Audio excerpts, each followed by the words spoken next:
out of her extreme love and compassion, Parashakti herself is manifesting through the embodied form as the Nijavatara of the Supreme Pontiff of Jagat Guru Mahasanidhanam, His Divine Holiness, Bhagavan Nithyananda Paramashivam, gracing us, answering all of our questions, attending to our prayers, giving boon, healing us, revealing our past, present, and future, and delivering profound spiritual truth, and ultimately giving us the experience of Paramashivoham itself.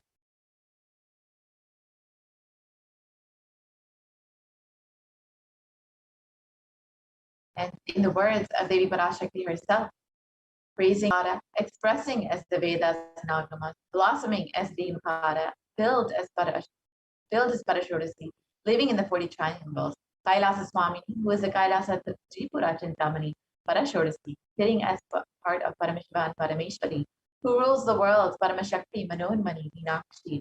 As Nithyananda, I took Nijavatara here to give good boon to everyone, to bestow all goodness.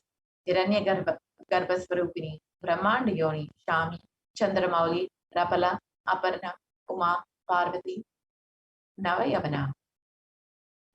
Devi continues on, praising in Omkara, blossoming as Shiva, Shiva manifesting as the source of existence, powers of existence, expression of existence, from the oneness of Om, blossoming into two as Prakriti and Purusha, blossoming as three Shaktis, Ichha, Kriya, Jnana, growing as the four Vedas, expanding as the five Panchabhutas, beyond the six chakras, filled as the Gotaras of the seven Rishis, expanding as the eight directions, existing as the nine grahas, blossoming as the 10 indriyas, being as the 11 rudras, creating all the worlds, bringing to life, to tell and make truth blossom, and to do good. Parashodasi, Meenakshi, in the form of Nithyananda, I came to bless every one of you.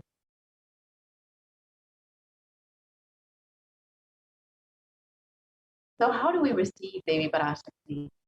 Literally, in the words of the Supreme Pontiff of Hinduism himself, literally you are seeing Paramashiva and Parashakti at that moment. She is there in your screen, so always receive her very traditionally. Keep 2 betel leaf, 1 banana, 1 betel nut, and 1 coin in front of the screen. Watch Devi. This coin is considered the traditional dakshina in the Hindu tradition. It can be the lowest value. In India, it can be even 1 paise. In the US, it can be even 1 cent. I'm not trying to monetize. Keep even 1 cent. It is okay. For 100 days, if you have darshan, it will add up to $1. In India, even 1 paise is okay. Offer that to Devi after the darshan is over. Do namaskar and eat the banana, the betel leaf, and betel nut. Take it as prasadam immediately. Collect those coins and send them to the LA temple. This betel leaf, betel nut may look too small, but in a few days, you will see how much it adds to your sentiment that really she is there. You will not take the Devi darshan for granted. Rituals will break your monotonous, unconscious mentality and lifestyle and remind you and raise you to the powerful cognition. It will break your unconscious behavior.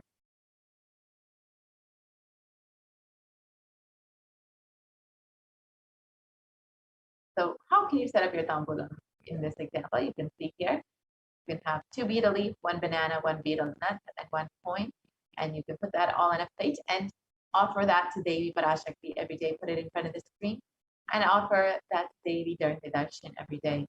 And you will really see how much it adds to your sentiment. Now with this, we will be entering into the next portion of the program, where we will be understanding some of the revelations made by Devi Parashakti for humanity. As all of us know, Devi has been continuously guiding us and blessing us during this time. So now, let us see some of Devi's revelations and guidances for humanity. Devi revealed on the 5th of June, 2021, not only people will be dying in crores, financial and mental retardedness, you will also see minds getting collapsed. Freedom from all of this suffering is the life of living enlightenment. First, prevent yourself from this deadly corona, O people. Do the job of saving your life as first priority.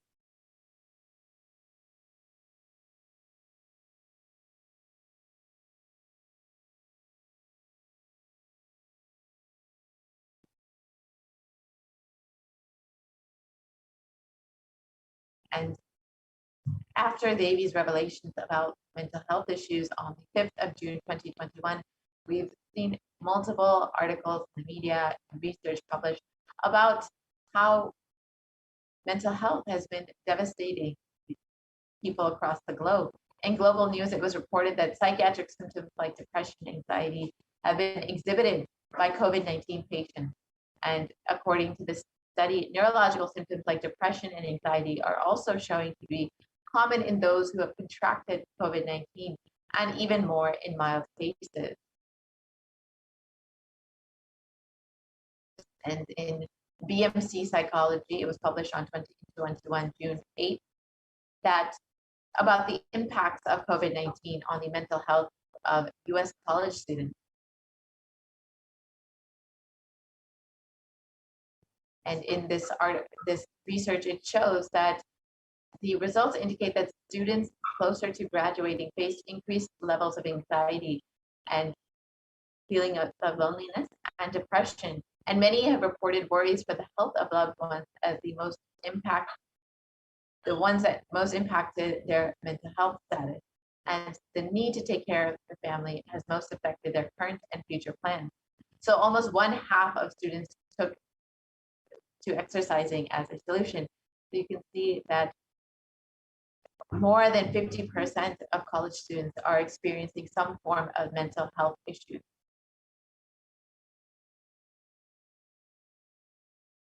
And in another article, it was reported that rates of anxiety and depression among college students continue to soar, according to researchers at Dartmouth, who have tracked the moods and behaviors of about 200 college students for 4 years.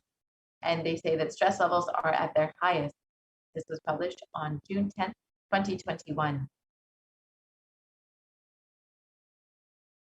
And according to researchers at Dartmouth College, who have been tracking 217 students who entered the school as freshmen into 2017 in the hopes of understanding how they behave, they've seen that students' stress levels rise and fall, usually in tandem with midterm and final exams. But since the onset of the coronavirus pandemic, rates of depression and anxiety have soared and have shown no, as Devi Parashakti has revealed, minds will get collapsed, and we will see all that it is not just the physical health that is affected, but the mental health that is affected. And research has also shown the same.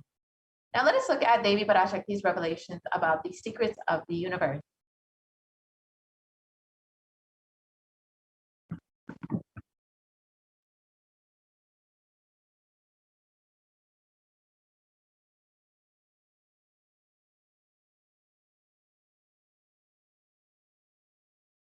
Listen intensely. I will reveal the secret of the universe and its expansion. Life, consciousness in you does not end while your body drops dead. It moves from different universes, vertical time zones, lives in different time zones as per its free will, knowledge, desire,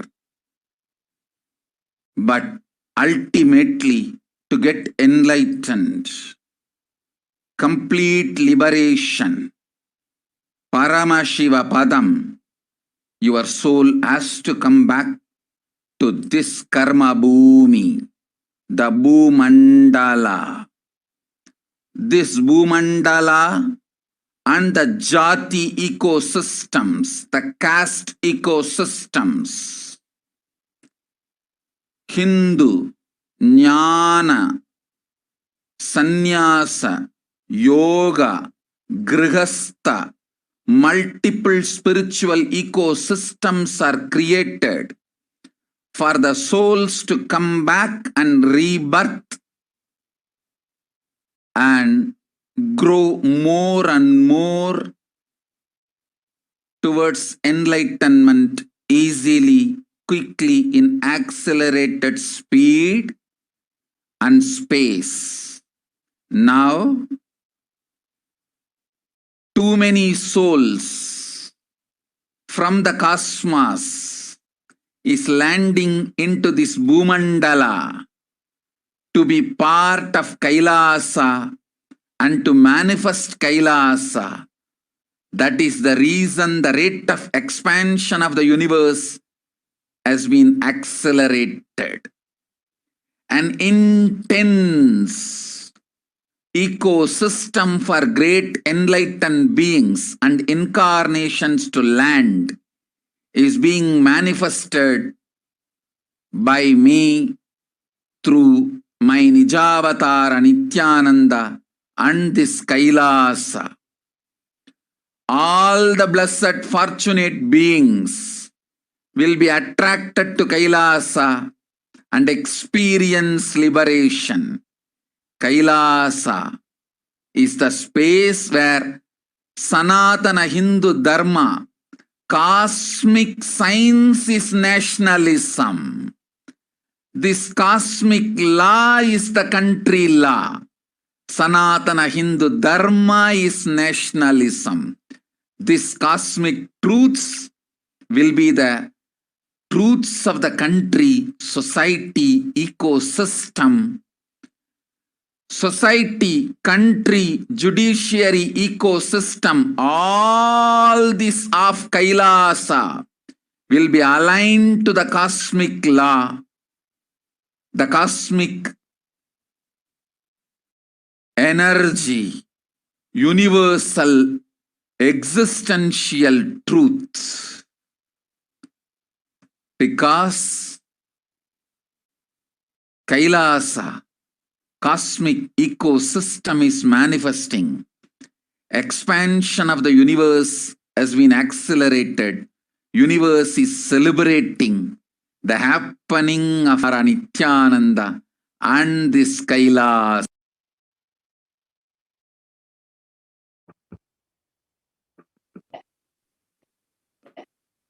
Let us understand Devi Parashakti's revelation of the expansion of the universe.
Listen intensely. I will reveal the universe and its expansion. Life, consciousness in you does not end while your body drops dead. It moves from different universes, vertical time zones, lives in different time zones as per its free will, knowledge, and desire. But ultimately, to get enlightened, complete liberation, Paramashivoham, your soul has to come back to this Dharma Bhumi, this Bhumandala.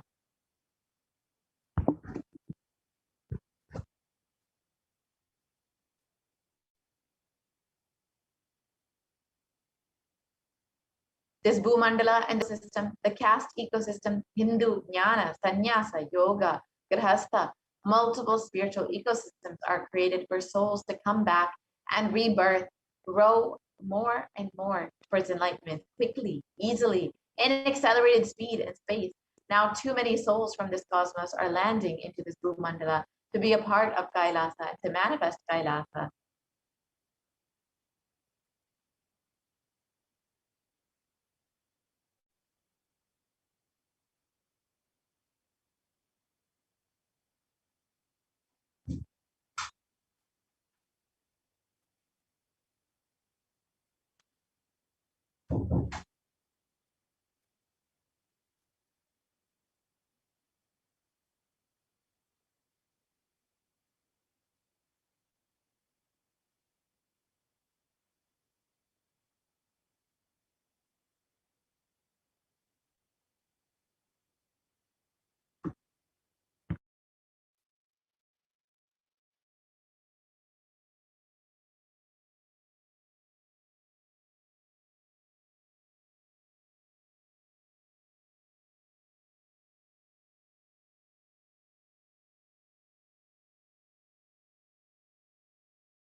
That is the reason the rate of expansion of the universe has been accelerated. An intense ecosystem for great enlightened beings and incarnations is being manifested by me through my Ninja avatar and Nithyananda and this Kailasa.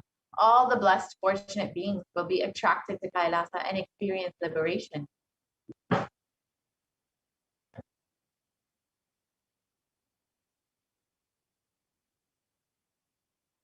Kailasa is a space where Sanatana Hindu Dharma, cosmic science, is nationalism. This cosmic law is the country law. Sanatana Hindu Dharma is nationalism. This cosmic truth will be truth of the country, society, ecosystem. Society, country, judiciary, ecosystem, all of these of Kailasa will be aligned to the cosmic law, the cosmic energy, the universal existential truth.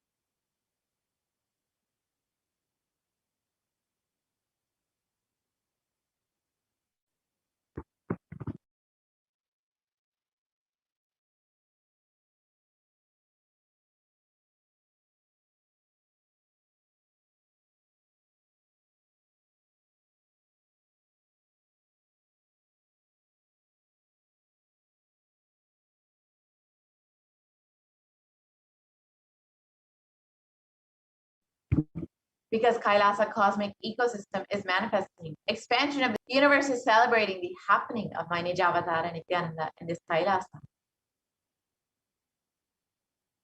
So now let us listen to what science has shown about the expansion of the universe. You are looking at the most detailed three-dimensional map of the universe known to humankind, and it's called the Sloan Digital Sky Survey. Scientists from around the world have just completed a 20-year-long survey of the night sky, measuring the positions and distances of more than 4 million galaxies and quasars. This detailed map will help scientists shed light on the remaining mysteries of the universe. Let's go on a journey from the local stars to the largest scales of our universe. Beyond the local stars that draw familiar constellations in the night sky in the neighborhood of the Earth, in addition to our own Milky Way, billions of galaxies are spread throughout the observable universe. Moving faster than light, we will take you through space in a journey from our place in the Milky Way all the way out to the large-scale structures of the visible universe, and we'll tell you about how we're mapping it out. Since 1998, the scientific realized that the universe is not only expanding, but its expansion is accelerating. This unexpected acceleration constitutes one of the major conundrums in physics. From a theoretical perspective, the acceleration may be accounted for by either assuming that there exists some mysterious dark energy or by modifying Einstein's theory of gravity called general relativity. In the same year, the Sloan Digital Sky Survey was launched to tackle this enigma of the accelerating expansion of the universe. The Sloan Digital Sky Survey is a vast collection of the angular positions of galaxies observed in the sky, as well as their distances from us, determined by observing the systematic shift of galactic light induced by the expansion of the universe, the so-called redshift. In this new map of our universe, the large dark patches are mostly regions obscured by the Milky Way that cannot be observed. During the last 20 years, through 4 exploratory phases, the Sloan Digital Sky Survey has created the most detailed 3-dimensional maps of the universe. To achieve this, it focused on different classes of galaxies: nearby galaxies, red galaxies, more distant star-forming galaxies, and superluminous distant active galaxies called quasars. The 4th and latest survey took place from 2014 till 2020. During this time, the new project called the Extended Baryon Oscillation Spectroscopic Survey, or EBOS for short, continued previous sloan mapping of the extragalactic sky and just recently finished measuring distances for 1 million galaxies and quasars. These successive surveys allow scientists to trace the large-scale structures of the universe up to a fraction of its horizon, represented by the cosmic microwave background emission, seen here as a colorful pattern projected onto a sphere. The cosmic microwave background is the thermal relic of the universe, which dates back to about 400,000 years after the birth of the universe, also known as the Big Bang. Adding the EBOS data to the previous Sloan exploratory phases 1, 2, and 3, the Sloan Digital Sky Survey now has a database of 4 million galaxies and quasars, assembling the largest and most complete 3D map of the universe to date. This unprecedented achievement provides scientists with new tools for shedding light on dark energy and also for constraining the theory of general relativity, leading to a better understanding of the fundamental laws that rule our universe.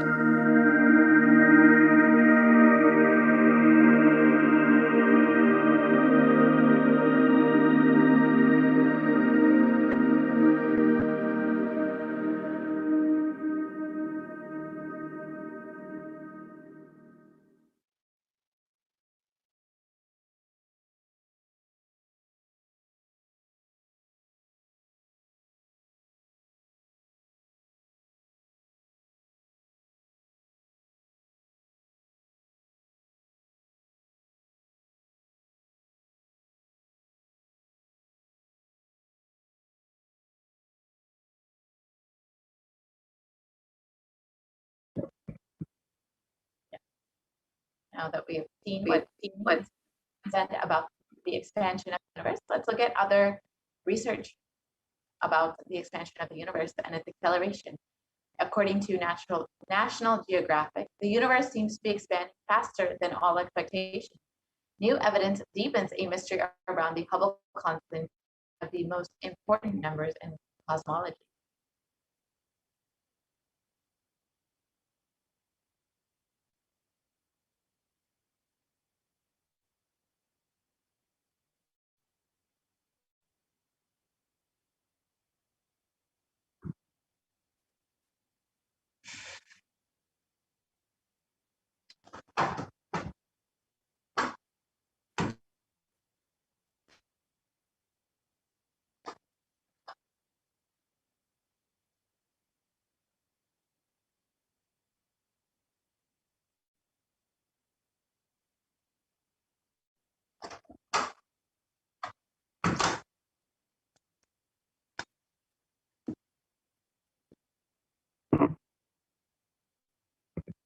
And in this article, it states that fresh evidence suggests that the universe is expanding faster today than it did in its infancy, a difference that has set off a search to understand what cosmic forces could be at play. If confirmed, the changing rate, which is 9% faster than had been projected, would force us to reconsider a fundamental aspect of the cosmos. So, just as Devi Parashakti has revealed, the expansion of the universe is accelerated. However, science is not able to understand why or what cosmic forces are at play. However, Devi has already revealed that it is because of this happening of Kailasa and all the souls landing in this Bhumandala to be a part of this Kailasa that the universe is expanding at an accelerated rate. And another article from the Harvard University states that there are independent results that have now demonstrated time and time again that the universe is accelerating and is in its expansion. So again, more research shows that the universe is not just expanding, it's expanding at an accelerated rate.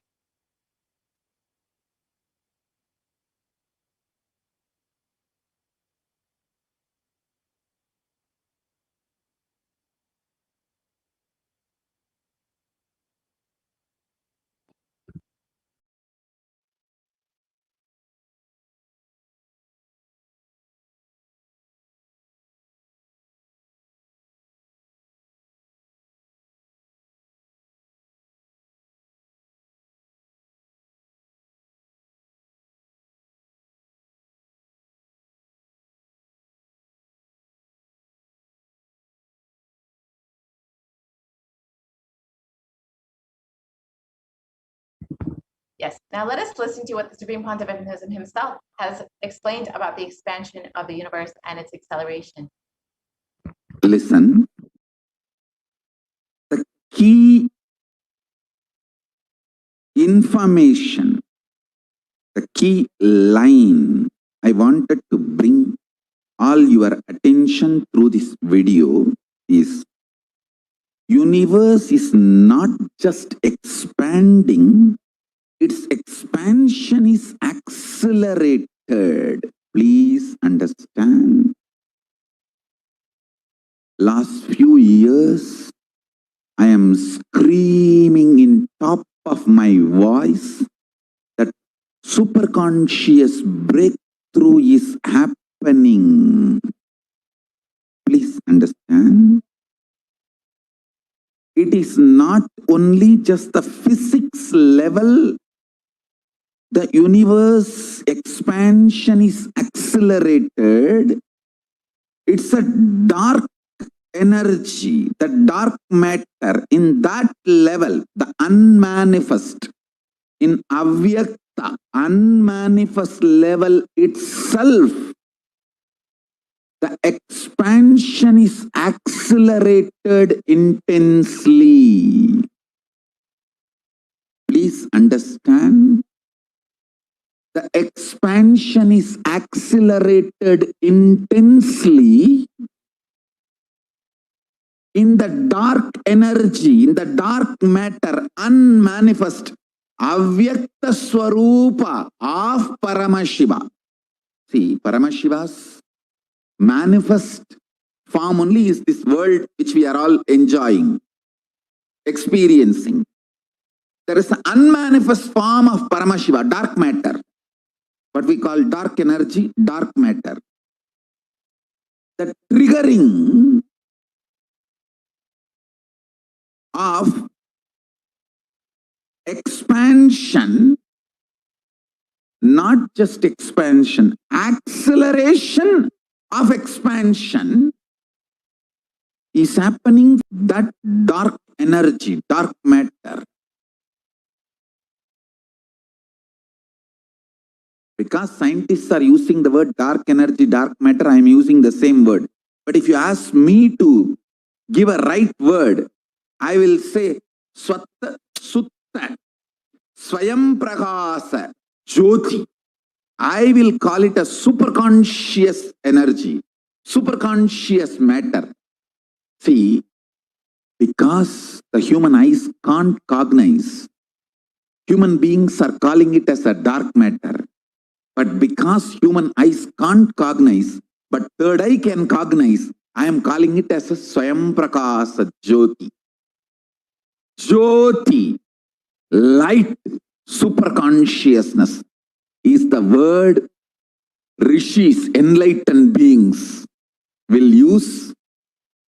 But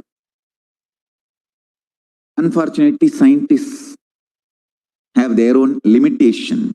With the two eyes, when you see something which is not seen, you call it as dark.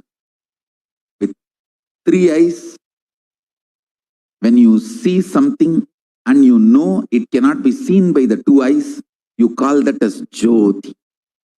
Sutta Swayam Prakasa Jyoti. Jyoti Mandala. What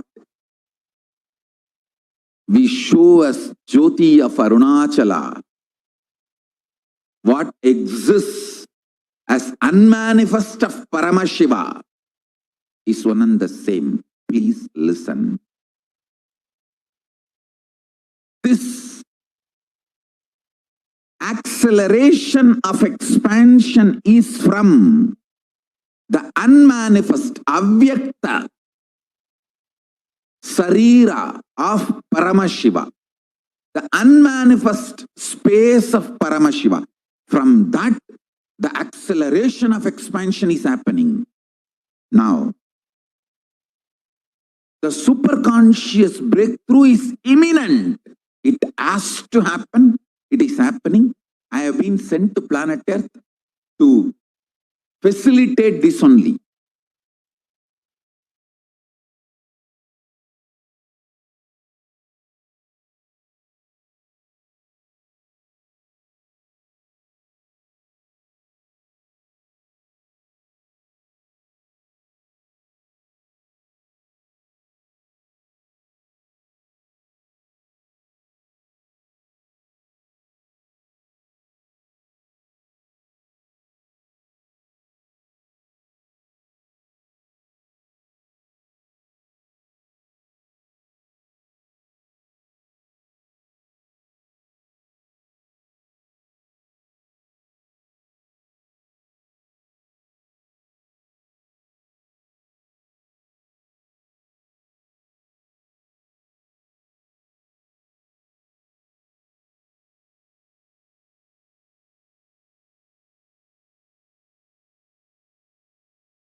we get you health, we get you ability to build beautiful relationships in your life, we get you direct spiritual support, and we make sure you become wealthy.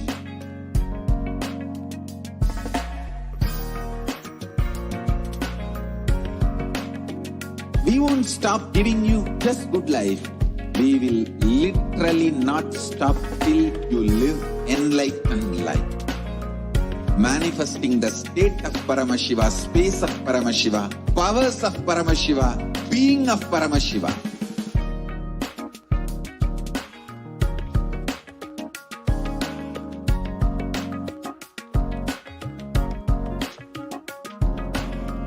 Whole world should become Ekailashians. I want the whole world to know Hindus have something great to contribute to the world.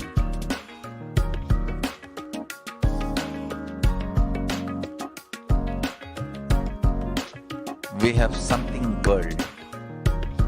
Let us do that.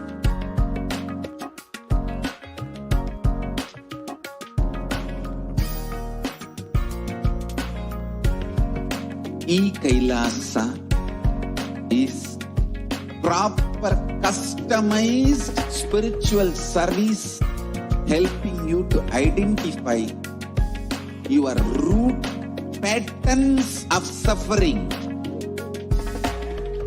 We have perfected the science of helping every individual from every cultural, religious, nationality background.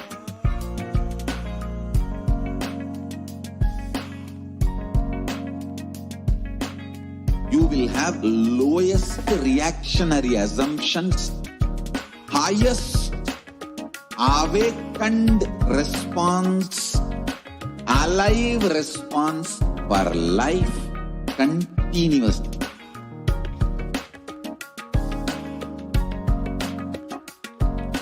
E-Kailasa is enlightenment ecosystem, literally enlightenment itself in your own home, wherever you are.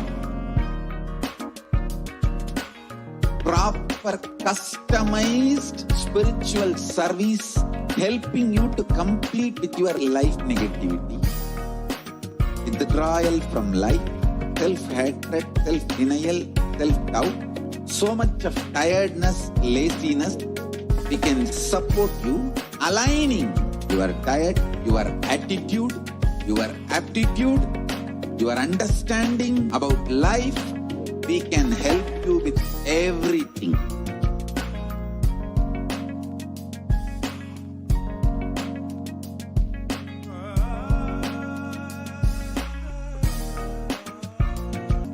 If you are interested in enlightenment, we will immediately bring this to you. If you are not interested, we will explain the whole science, inspire you, and make you interested in enlightenment science. We need to cater this enlightenment science to the whole world wherever they are, because enlightenment is the birthright of all human beings. Kailasa is responsible to provide that to all human beings.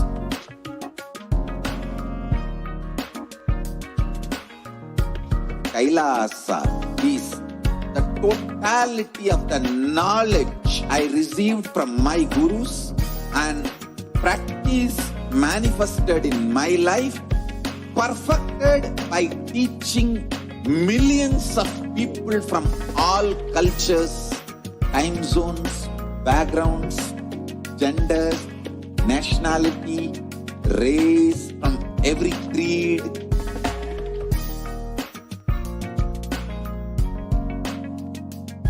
So this absolutely perfected knowledge available to you, served to you in your home without even you moving out of your couch, free of cost.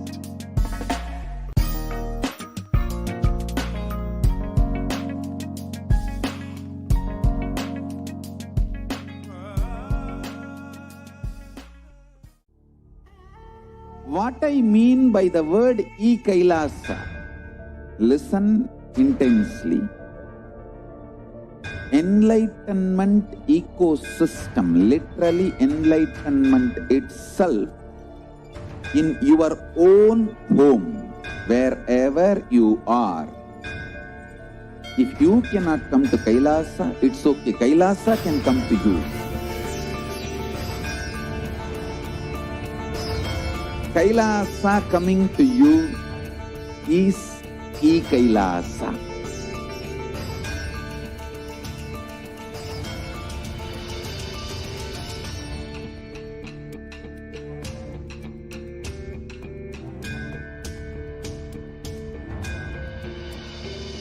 I will revive Hinduism. I am a Hindu revivalist, not by any revolution, but by evolution.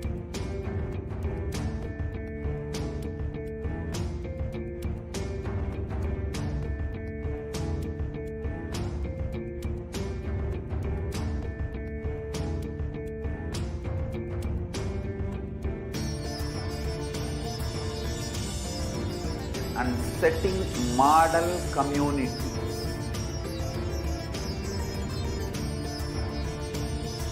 Kailasas, enlightenment ecosystems, Sarvanya Pitas all over the world.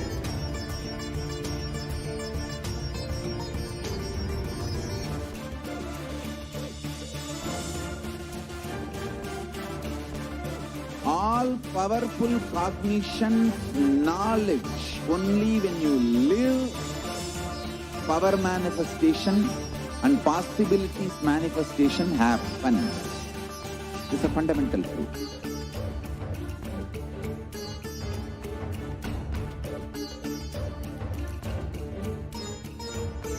Hinduism cannot live exclusively as one sampradaya. No. All sampradayas of Hinduism is an ecosystem.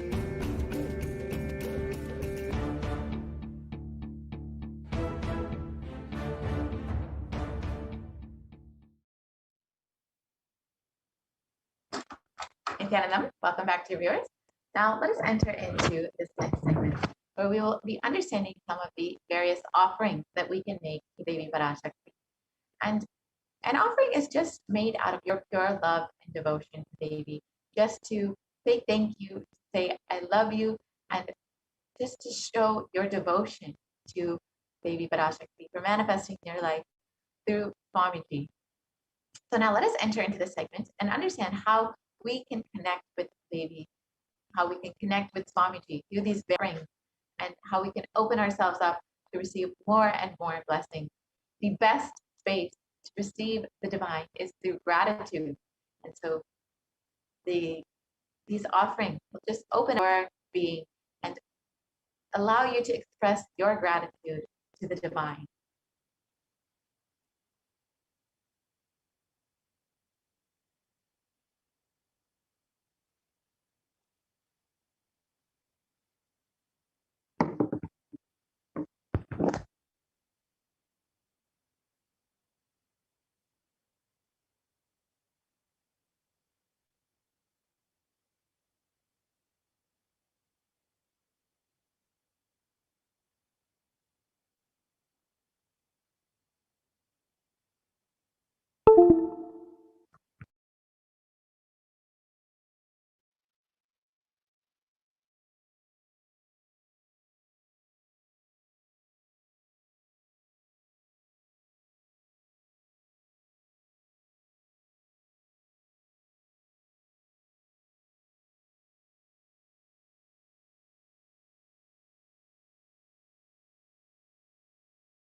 Dhyana Shloka Devi Parashakti is the Mula Manonmani Dhyanam.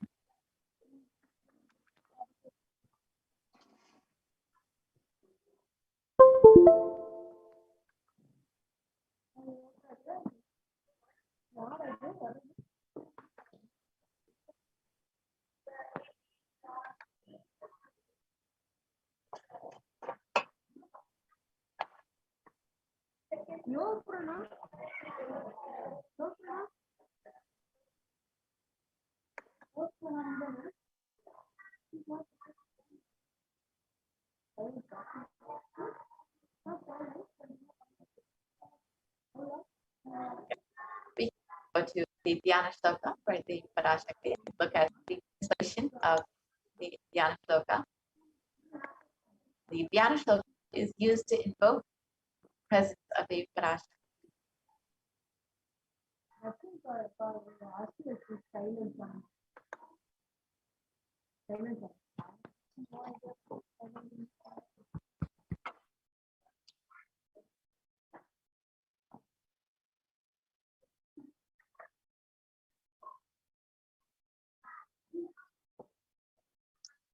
Yeah, significance of divine element of gold. Gold is present in all scriptures, agamas, Vedas, Shrutis, Smritis, Itihasas, and Puranas. In all Hindu scriptures, it is abundantly displayed that gold is the most auspicious which purifies our being. In the Hindu civilization, everything was built in gold. Exchange in gold. Ritual feasts were offered in gold bricks. When one was to be saved from life-threatening illnesses, gold was offered as a ritual fee. Gold was in abundance and used for weighing equivalent amounts of commodities, including cows. Kingdoms were built with huge doors of gold. The streets would have huge columns and huge archways made of gold. Horses, cows were dressed in gold.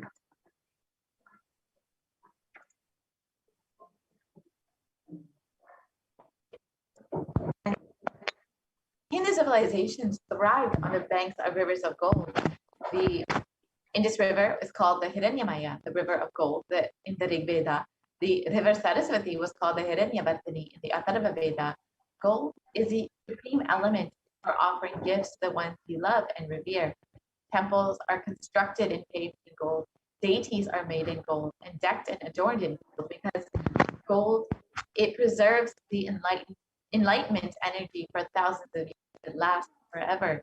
So you will see many of these offerings to make Devi Parashakti will be made in gold.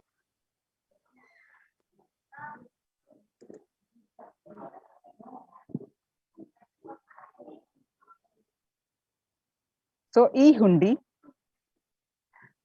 Bhakti Priya, Bhakti Gamya, Bhakti Vasya, Bhayapaha, Shambhavi Sharadharajya, Sharvani Sharmadhagini.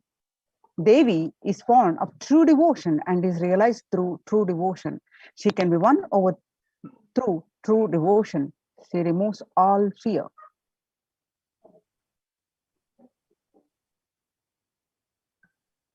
E-Hundi, if there is any fear in the minds of devotee, Devi is sure to remove that fear. It is stated that Devi likes to be worshipped in autumn. Here, it is meant that autumn of our lives, when thoughts turn more and more inwards, the role of the divine is known and understood clearly. The need for Devi worship becomes stronger. Shambhavi, consort of Shambhu, that is Lord Shiva. Sharadharadhya means worshipped by Sharadha, that is Saraswati. Sharvani, the wife of Lord Shiva. Linga Purana says Lord Shiva is called Sharva in his earth form. Sharmadayini, Devi who bestows happiness on devotees.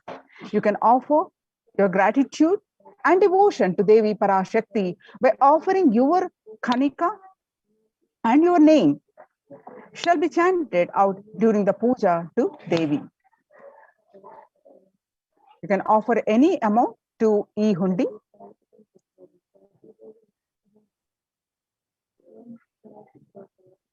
next offering is Sankalpa chanting, the offering of your conscious resolution. And before you start any new endeavor, or before you enter into something new, or if you just want to manifest something in your life, you'd always set a conscious resolution, Sankalpa, for what it is that you want to manifest. When you offer that Sankalpa to Devi Parashakti, manifesting through Swamiji, you will be bestowed with all of Devi Parashakti, Swamiji, to manifest a life. And it's stated in this verse, the goddess enchants this universe, and she herself gives birth to this universe. That goddess being prayed without interest in anything gives that knowledge that leads to salvation and gives wealth in the material. So when you offer your Sankalpa, Devi Parashakti, you will be blessed with the fruition of all your desires and wishes.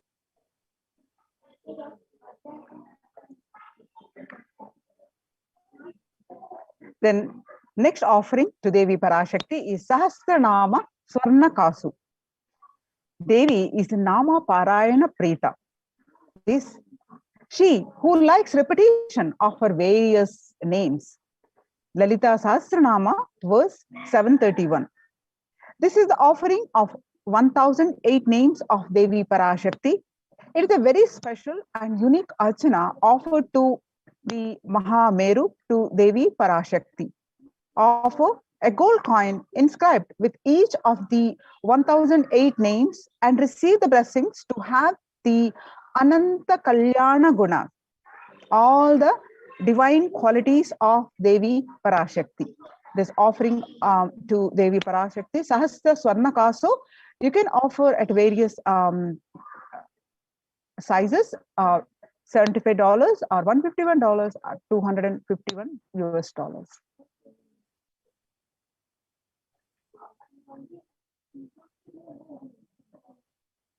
The next offering is the Mukta, the finger ring with pearl. And Devi is very well known to be adorned in pearls and very fond of pearls. And in this verse, it states, I bow to the goddess Meenakshi, whose crown has garlands of pearls, and the face shining like a full moon, who wears anklets that are studded with gemstones and has small bells, who is shining like the splendor of the lotus, who grants all the wishes, the daughter of the mountain, who is worshipped by goddesses Vani and Rama. I remain ever bowing to the goddess Meenakshi, the ocean of compassion. And of course, the pearl represents the compassion of Devi Parashakti. So when you offer this finger ring with a pearl of Devi, you will be blessed with Devi's overflowing compassion and love in all of your business endeavors.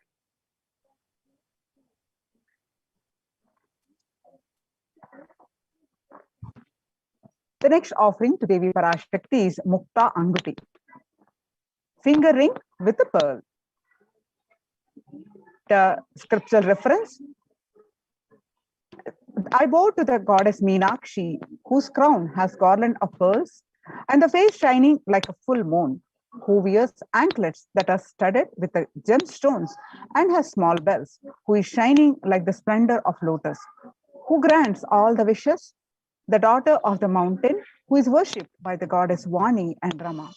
I remain ever bowing to the goddess Meenakshi, the ocean of compassion, offer pearl finger right and receive blessings to be showered by her compassion and pure love in your business endeavors. Mukta Anguti, the finger ring with pearl of different sizes, you can offer at $251, $501, and $750 US.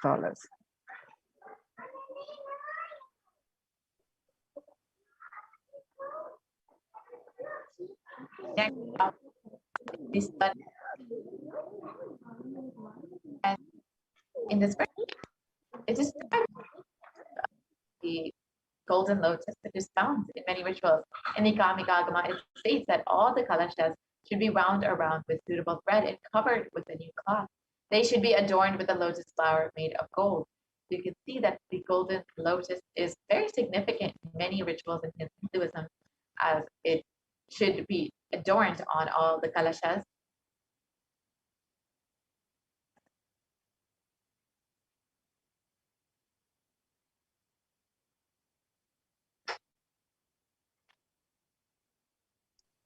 The next is Swarna Padma Pushpa, the golden lotus. Almost everything in the worship of the ultimate involves the consecration of deities of worship or meditating on deities during using the lotus flower, the lotus leaf, the lotus pericarp, the lotus petals, and the lotus is a divine flower. The Shakti of Paramashiva is called the lotus. The base of the Paramashiva linga is the lotus, and the disciple of Paramashiva is also the lotus, ready to bloom.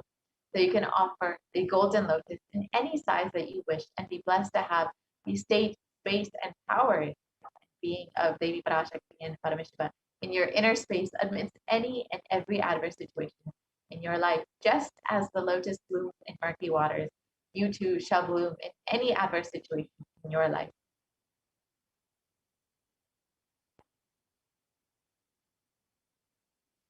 The next offering is the Swarnametti.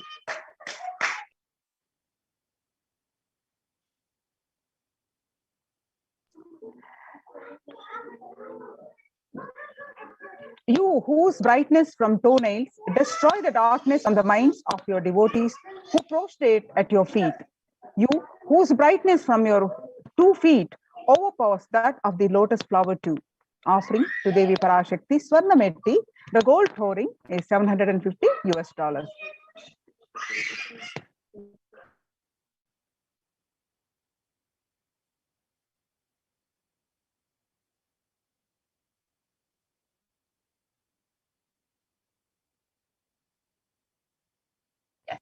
So you can offer this Swarnametti, the gold toe ring, to the feet of Devi Parashakti and receive her blessing in even the most difficult aspects of your life.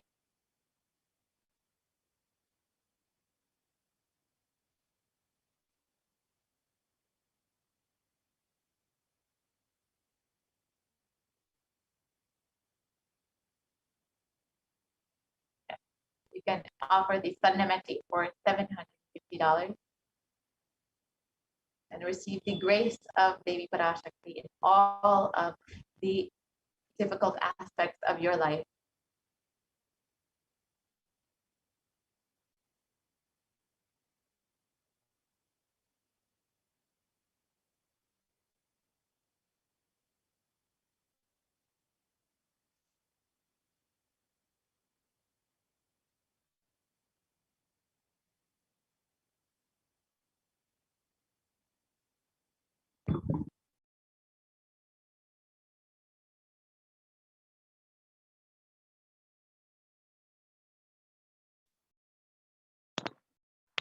Swarna Mangtika, the gold hairline jewelry. Sudha Sarabhivarshini, she who makes nectar flow in all our nerves from the Sahasrara, that is, she who gives the very pleasant experience of the ultimate. Offer the Mangtika to Devi Parashakti and receive blessings of achieving the blissful state of overflowing gratitude and space of complete completion. The Swarna Mangtika is $750 US.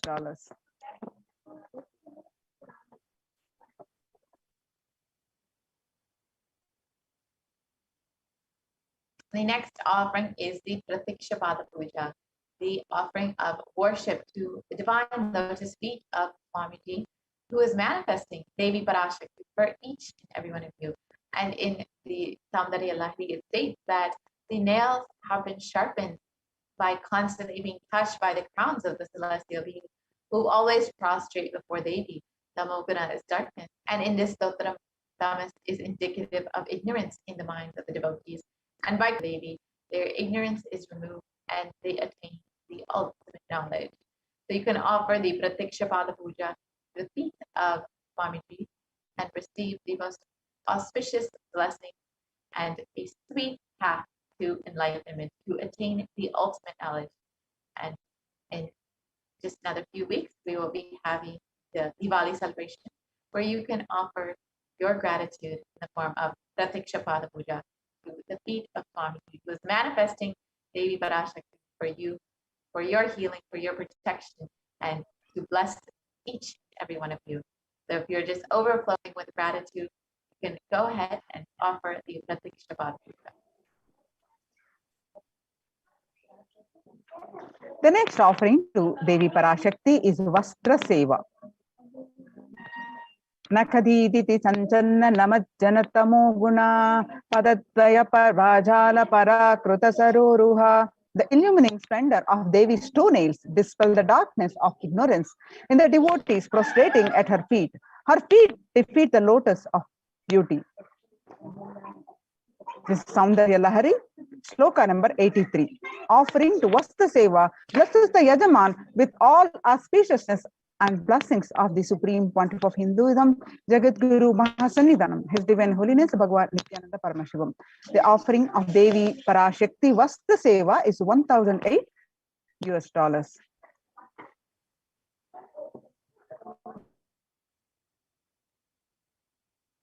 Yes, and here is the list of the various offerings that you can make to Devi Parashakti and Swamiji. Here you can see the Ihundi, the Sankalpa chanting, the Devi Sahasranama Sparna Kastu, the Mukta Anguti, the Sparna Padma Pushpa, the Sparna Medhin, the Sparna Mantka, and the Pratikshapat Puja and the Vastra Seva. So you can make any of these offerings that you would like, whichever one you connect with most. And you can visit kailasamailer.com and make this offering. It's a very simple process, so we will be guiding you through that process now. So you can visit kailasamailer.com.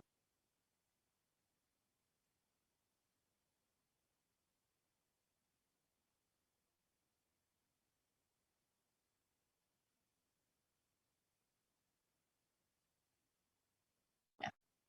So if you would, yes. So you can visit kailasamailer.com to make your offering. And if you are still needing some help manifesting your offering, if you have the intention to make this offering, but you are still needing some more details, or you still need help manifesting, you can visit tiny.cc/Baba and you can fill out your intention form and you will be contacted to help you manifest your offering. And if you are ready to go ahead and make your payment right now, you can either visit tiny.cc/baby-offering, or you can visit kailasamailer.com. So now we'll be visiting that site and guiding you through the process of making your offering. Yes. So we can go to kailasamailer.com.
Yes, so now that we are here at kailasmela.com, you can go scroll to the Devi offering. Oh, kailas.com/buzz. So you can see the Save Us here. You can go ahead and click Learn More.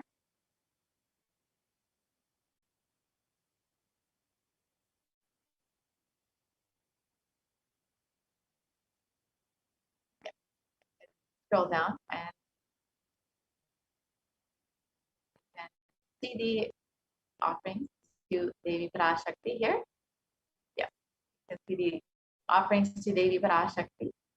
So the Devi Parashakti Bhavasmadhi Darshan offering. So you can, if you're ready to go ahead and make your offering, you can go ahead and click Make the Offering here.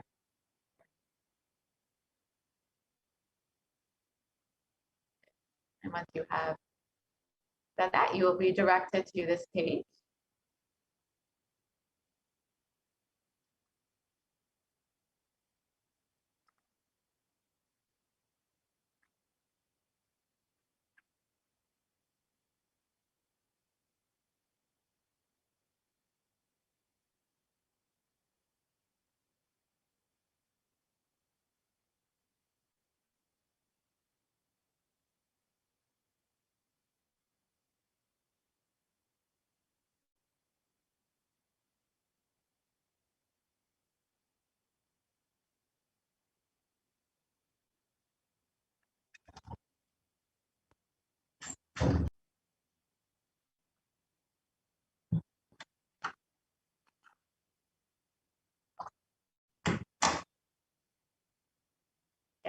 Sorry for the technical glitch.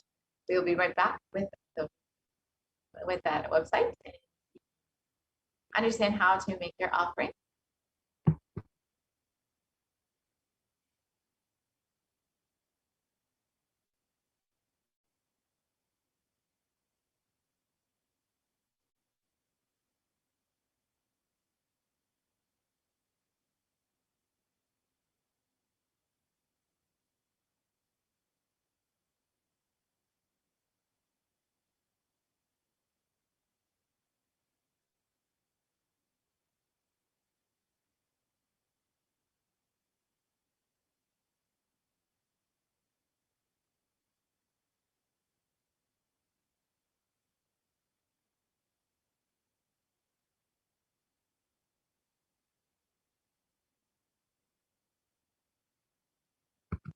Yes, so you can go ahead and click the Make Your Offering here.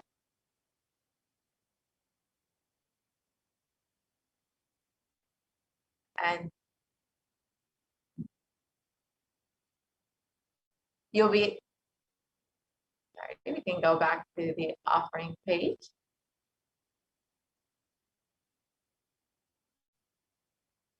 Yes, so you can go to Make Your Offering here, and you can see in step 2, you can go ahead and click the Make Your Offering here.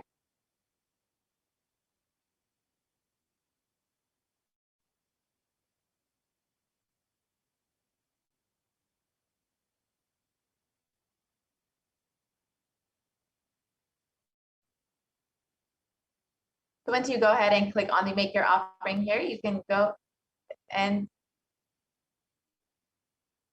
so you can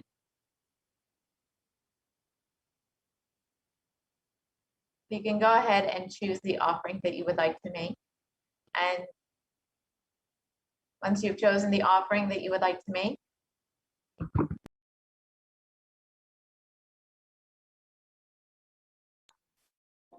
Yes, the e-hundi, you can choose to have multi-currency. You can choose to have US dollar or Australian dollars or New Zealand, Canadian, European, INR, Singaporean, Malaysian. So local currency you can choose to have for the e-hundi of your, and then you choose how much ever amount you want by increasing the quantity and click Add to Cart.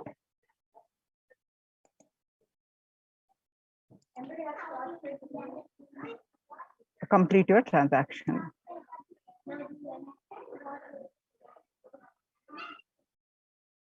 Yes.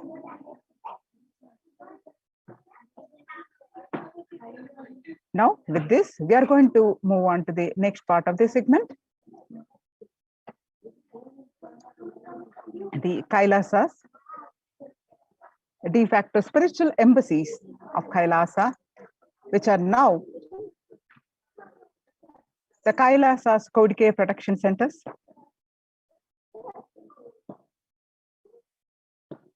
Now let's understand the Supreme Pontiff of Hinduism's contributions on various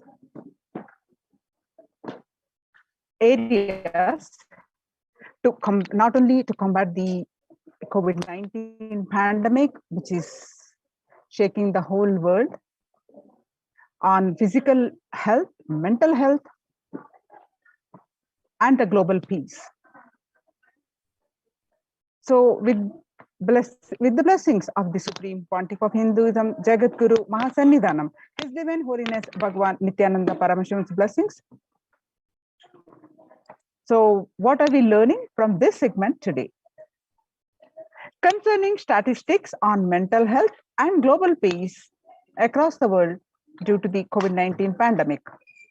And what are the Supreme Pontiff of Hinduism, Kailasa's contributions for global peace?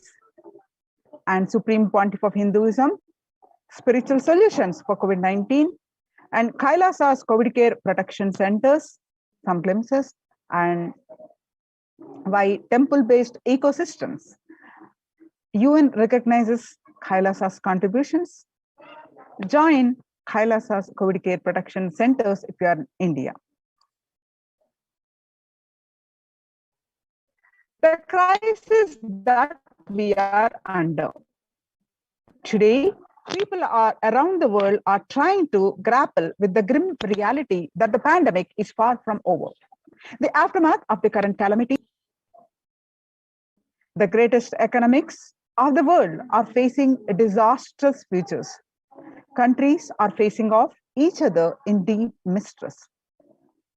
Now let us see some of the statistics and current news.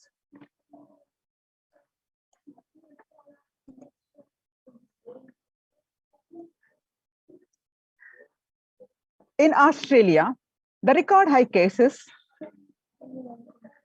reported a record number of coronavirus cases recently when the country continues to battle the third wave of COVID-19 infections. And the World Health Organization makes a big statement about Delta variant of COVID-19. The World Health Organization recently said that the Delta variant of coronavirus has elbowed out all the three other COVID-19 variants of concern that now represent the tiny fraction of the samples which are being sequenced. Less than 1% of alpha, beta, and gamma are currently circulating. It's really predominantly Delta around the world, said the World Health Organization's technical lead on COVID-19, Maria van Kerkhove.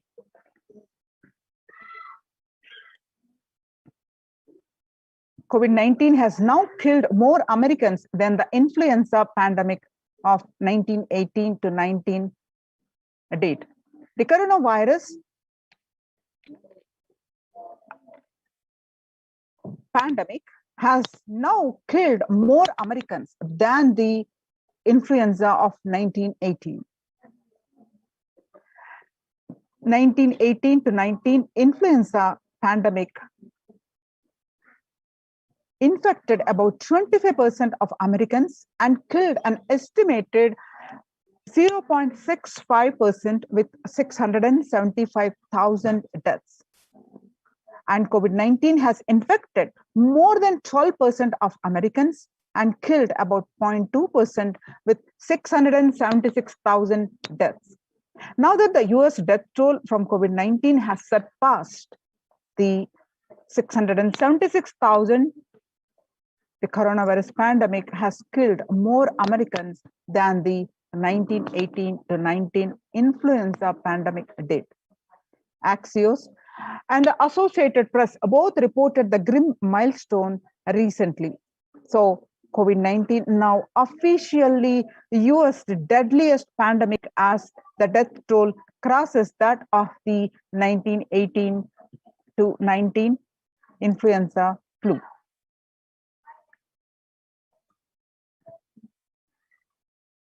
People infected with alpha variant exhales 100 times more virus into the air than original COVID strain. The University of Maryland researchers suggested the need for better ventilation and tight-fitting masks, in addition to widespread vaccination to help stop spread of the virus. The findings showed that the amount of virus in the air coming from alpha variant infections was much more, 18 times more than could be explained by the increased amounts of virus in the nasal swabs and saliva. These major increases in the airborne virus from alpha infections occurred before the Delta variant arrived and indicate that the virus is evolving to be better at traveling through the air. Now, 6 feet distance may not be enough to prevent viral transmission indoors. Physical distancing of 2 meters, about 6.5 feet, may not be enough to sufficiently prevent transmission of virus carrying airborne aerosols indoors, according to a study. The results published in the journal Sustainable Cities and Society suggest that the physical distance alone is not enough to prevent human exposure to exhaled aerosols and should be implemented with the other control strategies such as masking and adequate ventilation. The researchers examined 3 factors: the amount and rate of air ventilated through a space, the indoor airflow pattern associated with the different ventilation strategies, and the aerosol emission mode of breathing versus talking.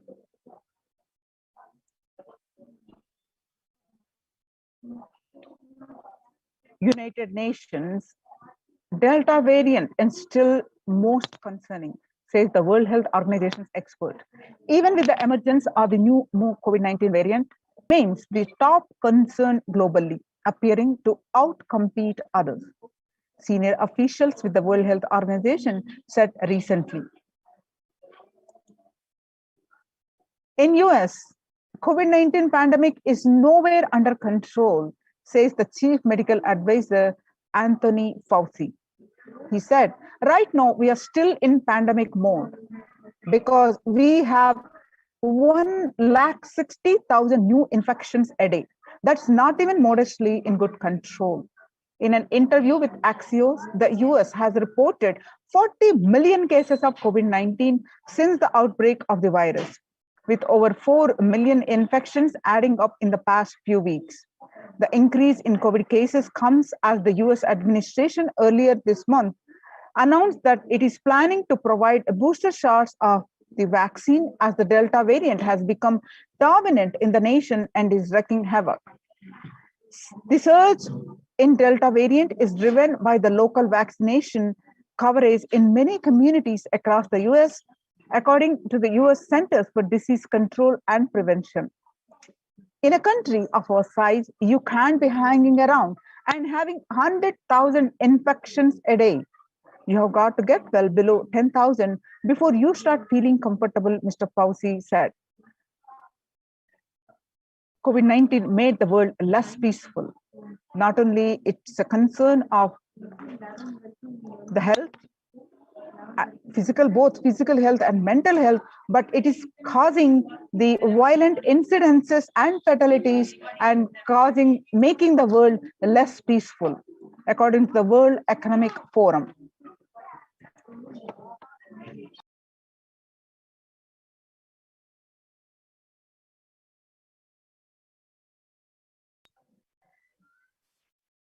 Younger adults are more likely to report symptoms of anxiety and a depressive disorder during the COVID-19 pandemic.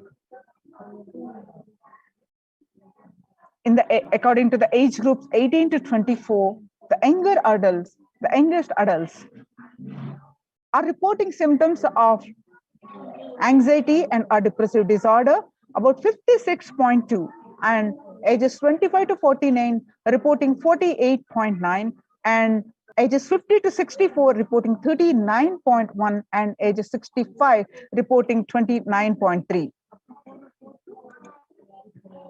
the average share of adults reporting symptoms of anxiety and or depressive disorder, what it was in January to June with the period of 6 months in 2019 was 11%. The anxiety disorder or depressive disorder. But in just 1 month of the beginning of this year, in just 1 month in 2021, January, it rose up to 41.1%. And some more statistics confirming the same, that the younger adults are reporting more of anxiety and depressive disorders. Stress in America, a national mental health concern. COVID-19 is a significant stressor for most Americans. Nearly 8 in 10, that is 78%, say the coronavirus pandemic is a significant source of stress in their life. Nearly 7, which is 67%, say they have experienced increased stress over the course and of the healthcare workers. More than 60,000 US healthcare workers have contracted COVID-19. 300 have died. Of the health workers who treated patients during the China's COVID-19 outbreak, 50% showed signs of depression and 45% showed signs of anxiety. And the self-reported mental health and pregnant women and new mothers. Before the COVID-19 pandemic, the depression rate was 15% amongst these new mothers or pregnant women. Now, during the pandemic, it rose up to 40%, 40.7%. And the anxiety level for the new mothers and the pregnant woman was 29% before the pandemic. Now it rose up to 72% during the pandemic. Living under stay at home, 8 in 10 students struggling with focus on school or work and avoiding distractions. 55% of all students do not know where to go for help for their mental health. And understanding the pandemic's impact on working women, nearly 82% of women surveyed said their lives have been negatively disrupted by the pandemic. Nearly 70% of the women who have experienced these disruptions are concerned their career growth may be limited as a result. The global economic outlook during the COVID-19 pandemic, a changed world. The pandemic is expected to plunge most countries into recession, with per capita income contracting the largest fraction of countries globally since 1870. International Labour Organization, COVID-19 is a threat to peace building in conflict-affected nations. The COVID-19 crisis has worsened already fragile situations. The ILO, the International Labour Organization, is more aware than ever of its responsibility to promote peace and resilience in the time of this global pandemic. And in Mumbai, coming back to India, the Mumbai mayor says the pandemic is already, it's not coming, it's already here. The breakthrough infections found in 25% of health staff. According to a study, a little over 25% of healthcare workers were infected with coronavirus despite getting fully vaccinated. A recent study has revealed, giving an insight on the breakthrough infections due to the Delta variant. The study is jointly conducted by the Institute of Genomics and Integrative Biology. The maximum hospitals in Delhi NCR found that the vaccination breakthroughs were far more common during the Delta outbreak in Delhi than previously reported. New COVID-19 variant Mu shows signs of vaccine resistance. Now, we have seen across the world the COVID pandemic's impact on not only physical health, but the mental health, especially the younger adults. Then how the statistics show that It is majorly affecting literally all the population, and it is causing the concern for global peace as the violent incidences have increased. So not only physical health, fatalities increased, mental health, especially the younger generation, and global peace, affecting worstly with the global peace. So how do we cope up with this current COVID-19 pandemic? It is important to address the COVID-19 pandemic, which is seeing another wave, destroying many more lives. The Supreme Pontiff of Hinduism says the pandemic fatigue setting in as a result of continuous lockdown is resulting in delusional ignorance. Continuous lockdown leads to delusional thoughts like, so what if I die, it's okay. I can't live forever in this lockdown. Going out and then exposing oneself to putting the risk on yourself and others with irresponsibility and insensitivity in the delusional arrogance. The global COVID virus pandemic has left the whole world desperately looking for answers. Life as it had been experienced even back in February 2020 is no longer recognizable. Drastic change is the order of the day, with people having to redefine the world with new paradigms of economy, society, faith, religion, and health. Blessed are those who have had the greatest fortune to be with the incarnation of Paramashiva, the Supreme Pontiff of Hinduism, in their lives to carry them through the crisis. So if you're in India, don't miss this opportunity to save your life. Join the COVID Care Protection Centers. Register now through the link below, https://kailasa.org/kailasa care. So then if you're not in India, anywhere across the world, how do we cope up? Let's wait to see what are the Supreme Pontiff of Hinduism solutions to combat, to cope up with this pandemic. Now, sustainable developmental goals. Making peace with nature is possible. If we start now, making peace with nature is possible only if we start now. Even amid a pandemic, 2021 can go down as the year we made peace with nature and set the planet to heal. Making peace with nature is possible. Even amid pandemic, our environmental, social, economic challenges are interlinked. They must be tackled together. For example, we can't achieve sustainable developmental goals, including ending poverty by 2030, if climate change and ecosystem collapse are undermining food and water supplies in the world's poorest countries. We have no choice but to transform our economics and societies by valuing nature and putting its health at the heart of all our decisions. Now let's watch a small clip on making peace with the nature.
Now, the World Health Organization Health and Peace Initiative.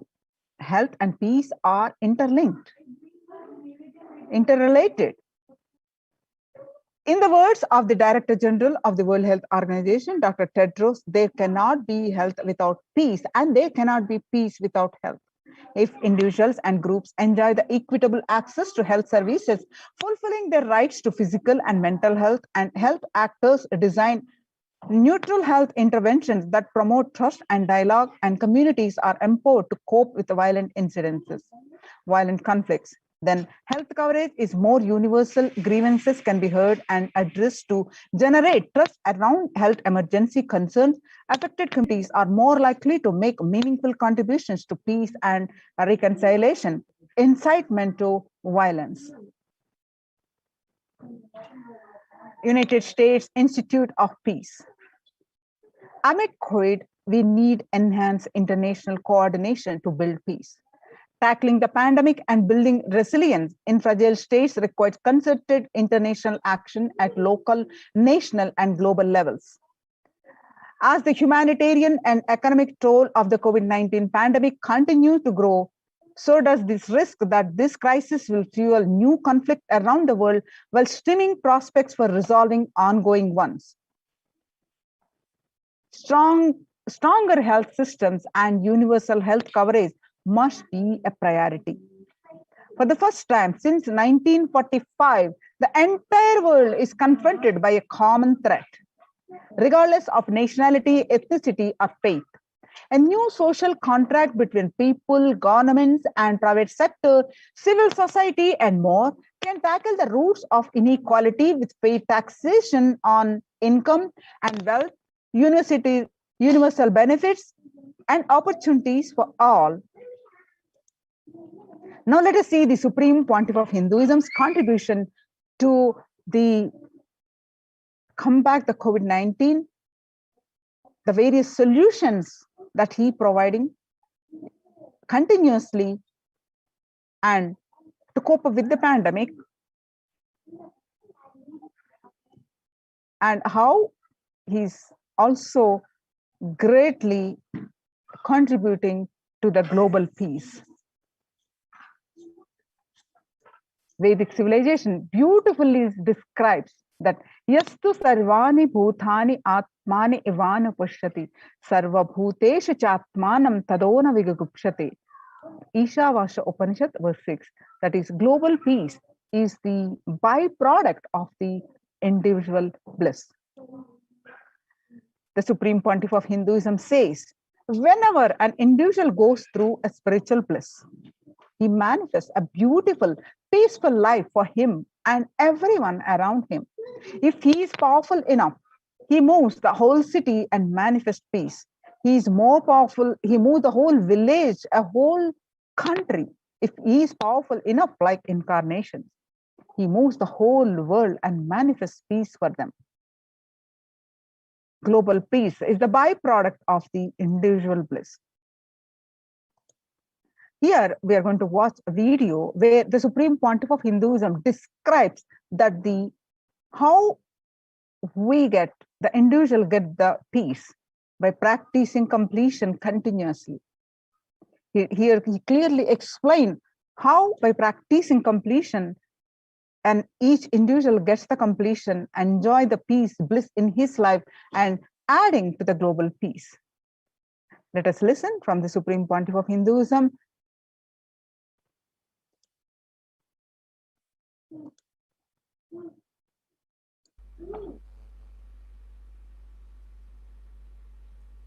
Some of the Hindu traditions uses the word Atma, Brahman. Some of the Hindu traditions use the word Nirvana.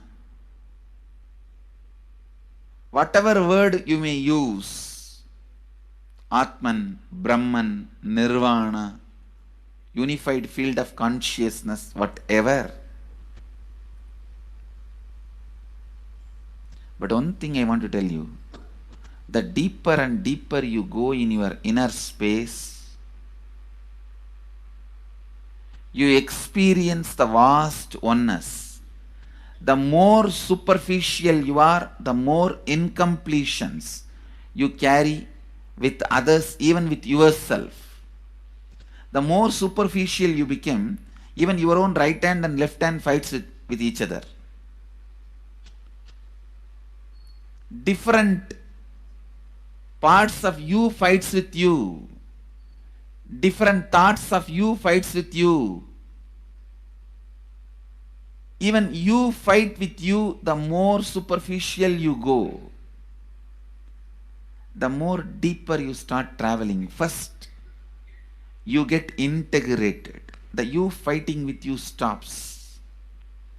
Then, the people around you get integrated. They fighting with you stops. Completion with yourself, then completion with others, then comes completion with other things, not just living beings, even with inanimate beings. The completion starts happening. Even with a nature, completion starts happening.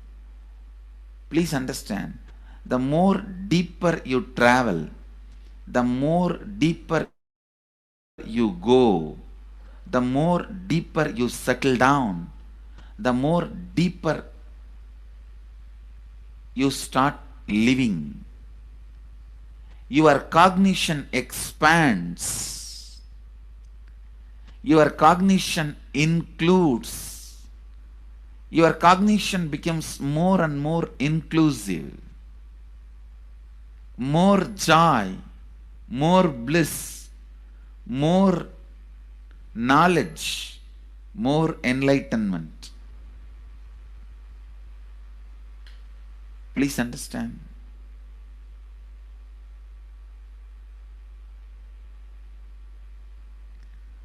The more and more completion happens in you, you will see everyone around you feels complete with you. That is why I am saying, whether they have body or they are disembodied, in the deepest corners of your being, deepermost layers of your being, deepest parts of your being, you experience such powerful awareness, such joy.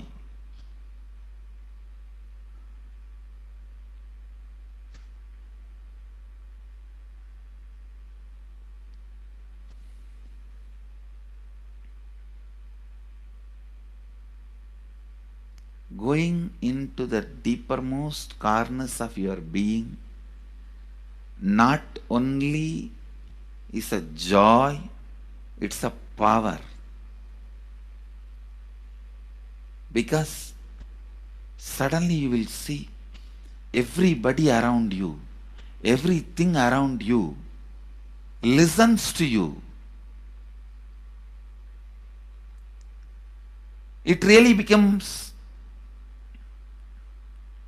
a vibrant power where the tendency to exploit is not there. Listen, that's a very important thing. Power without the tendency to exploit. Because as long as you feel the other person is separate from you, when you get the power, it will always be used for exploiting. Because the other person is separate from you.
when you feel everyone is your extension, the power given to you, the power you gain, see, any living is power.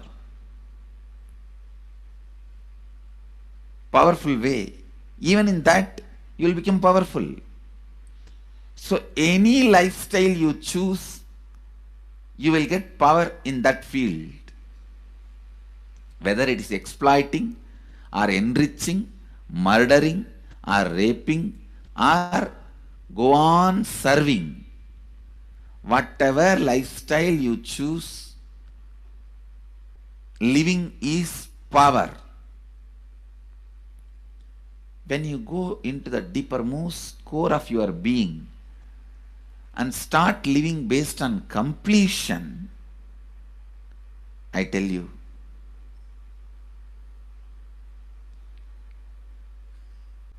the first power you will experience is everything around you listens to you. That power will simply make you enrich everyone. The best power you can have through living is power of enriching. Whatever you do, as I said, whether you live the life of enriching or exploiting, you will become powerful. I tell you, the power of exploiting brings more and more conflict within and without. And those conflicts naturally bring suffering. And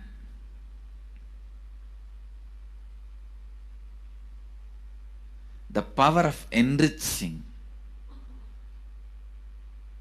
brings more and more completion in you and in others. This full month, Nithyananda Sangha all over the world. The other day I was seeing, we have officially presence in more than 50 countries. As devotees, group of devotees, we have presence in 100 countries. All over the world, we are going to celebrate this whole month for Global Peace Month, impacting global peace. All of us this whole month will live completion and do samskara dahana kriya, means burning the patterns which separates us from others, burning the patterns which are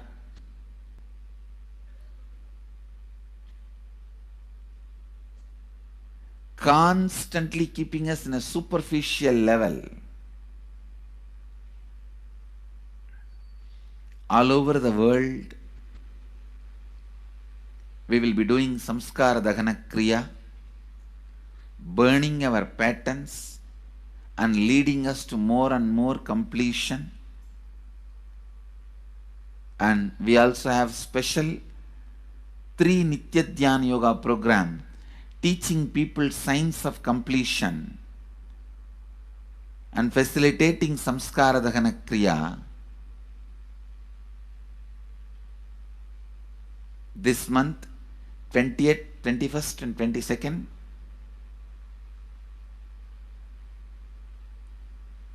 this whole month, all over the world, all our temples, ashrams, centers, yoga centers, schools, colleges, universities should do samskara dahana kriya, should do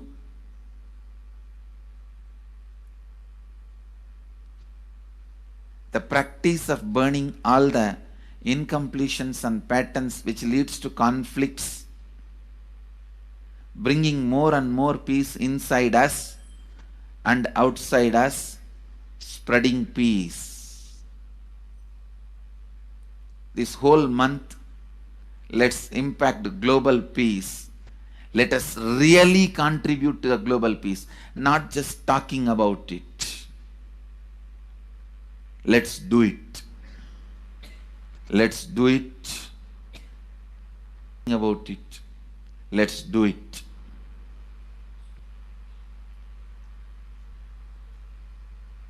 Even if you teach the Samskara Dahana Kriya to 50 people in each area, each place where we have centers, ashrams, temples, two-way centers, yoga centers, even 50 people, each Tanidar teaches, enriches them with this science. The amount of suffering and negative waves, negative vibes reduction can contribute so much to the world. Please understand. One positive person can burn millions people negativity. Experientially, with evidence we proved, one positive person has already burnt at least 20 million people's negativity in last 10 years and brought peace. So each one of you, if you stand up as one positive being, one authentic, responsible, enriching being,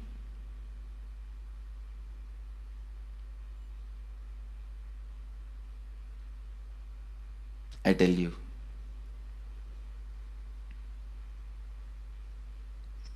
we can do so much to the world. It will be a better place than the time we entered. When we leave, it should be a better place. That's all. When we leave the earth, it should be a better place. So understand, inner peace is your birthright. Go to the depths of your being. Bring more and more completion into you. Completion with others. And start living Advaita. Today in the Inner Awakening session, it's all about completion with others. So last 6 days, literally, you worked so much, one by one by one by one by one, layer by layer by layer by layer. The completion with yourself. Now comes completion with others. Today, we are starting the science of completion with others.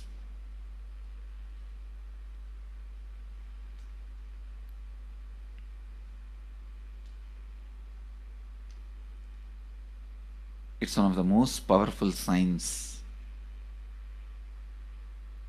Does so much to human beings, not just healing their relationships, even inside their consciousness, this inner space, so much of good is done. So much of awakening is done.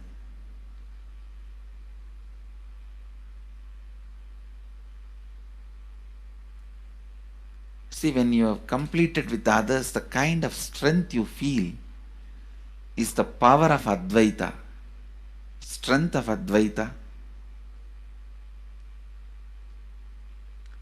Today the Inner Awakening sessions are all about completion with others. We have long session today working on completing with others. So with this, because today we have a long session with Inner Awakening, we are also lagging behind the syllabus. Actually, it is a good news, it's not a bad news, because participants are so sincere. They are going through the whole process so intensely, sincerely. Because of that, we are little delayed, but today I am going to catch up. Today I am going to spend more time and catch up with them with the syllabus. So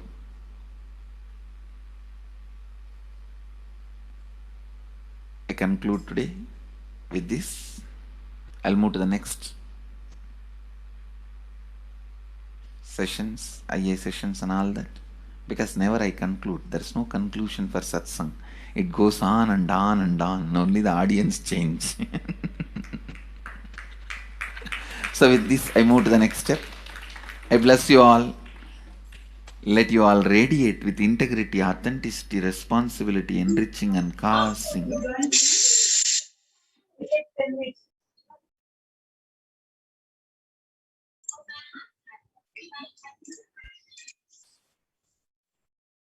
Now, let's listen from the Supreme Pontiff of Hinduism that the self-transformation secret to achieve global peace. Social answer means I'll tell, oh, you should all work for global peace, work for turning the world, you should work for revolution, you should work for all these, that things, you should vote only the party which says that it will stop the war and all these things. This is the social answer. Nonsense.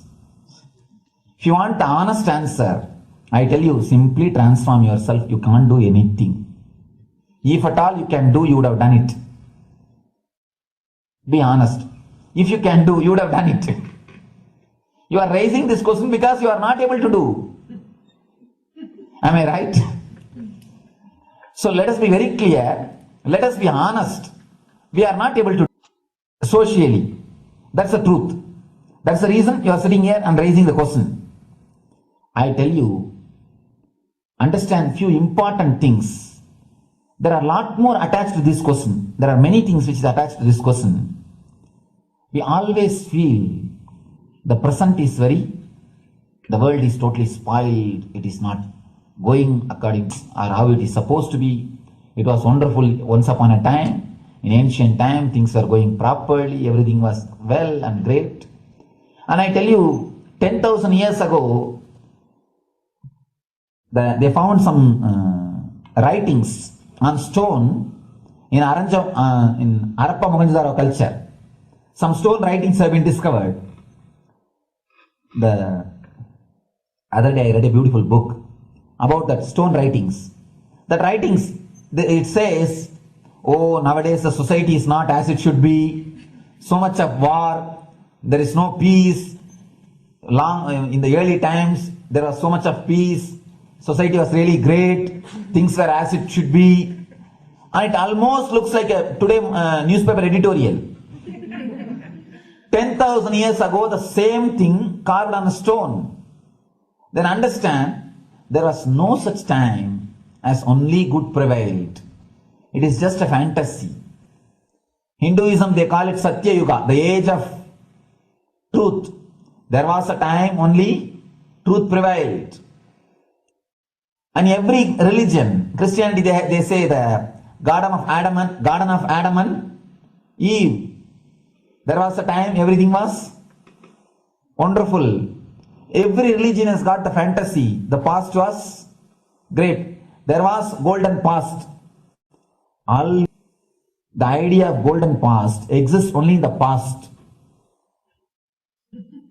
The more you go back, again you say the past was great.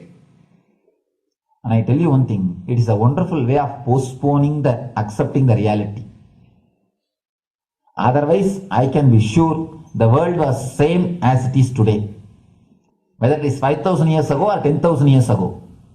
Maybe one thing, there was no CNN channel that time. So the news did not reach you so quickly. That's all. The news did not reach you so quickly. That may be the only difference. But otherwise, I can be sure the good and the bad was equal. Good and the bad was equal. The same amount of wars were there. All the other things were there.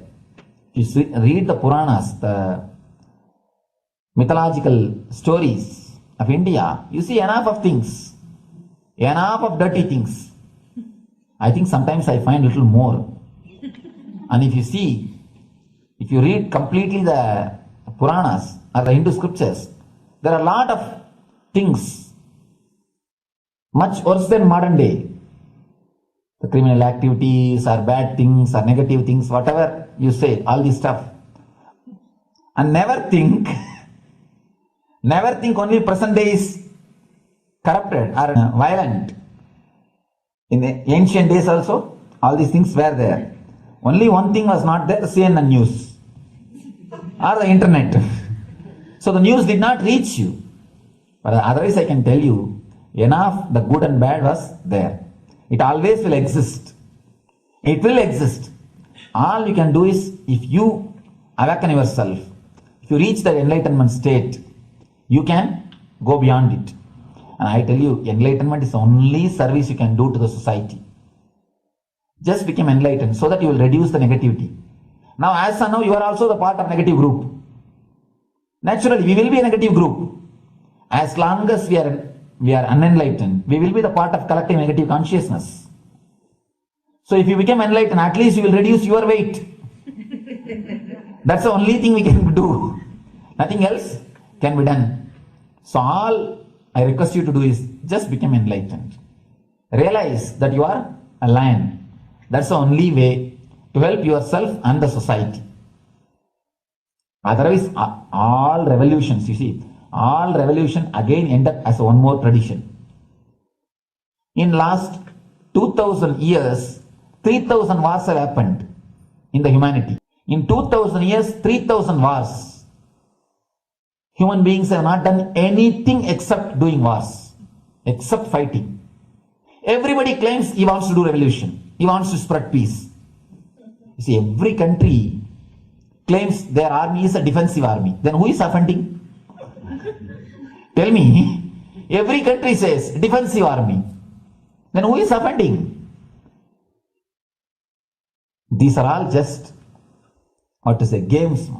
The idea of peace is a pure, he wants to spread the peace according to them, not according to the other person. They want peace according to them. The other day I was in one interreligious gathering. One guy is preaching, let all of you convert to my religion so that we will not have fight. He wants peace the way in which he wanted, not the way in which. And there's a beautiful saying, the sword of Muhammad, it is written, peace alone should survive, something like that. He has written some statement about the peace on the sword. We all take sword to spread the peace. So no revolution is going to help, because in the last 2000 years, 3000 revolutions have happened, but still world is same, I think much worse. So no revolution is going to help, only individual evolution is going to help. So be very clear. Instead of working in the outer world, start working in the inner world. That will help you and society some way.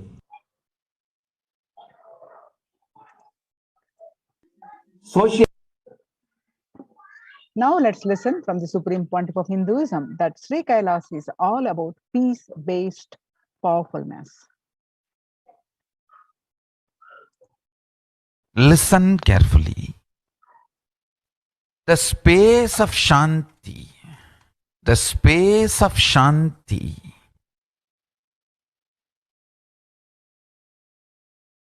is where Kailasa grows. Listen carefully. It is in the deep powerfulness of peace, or peace-centered powerfulness is the ground, breeding ground for Paramashivatva to manifest. Please understand. Like how pure mirror reflects everything, pure Shanti-based Shakti, peace-based powerfulness reflects Paramashiva. Paramashiva manifests in peace-based powerfulness. Please understand. Neither violence nor powerlessness. Powerlessness is weakness. Violence is abusive. Peace-centered powerfulness. Powerfulness-centered peace. All the Upanishads starts with peace, completes with peace. Shanti mantra. Starts with Shanti mantra, gets completed with Shanti mantra.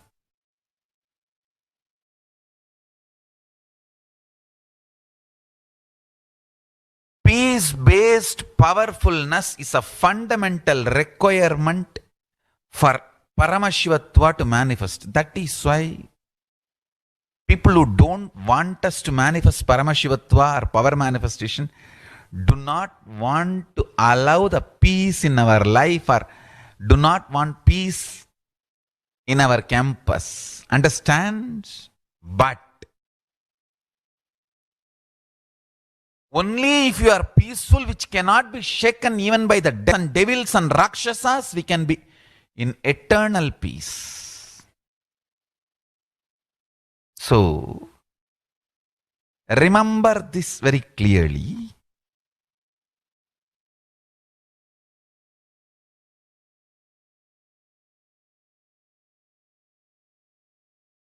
Peace alters the very DNA structure, genetic structure, the core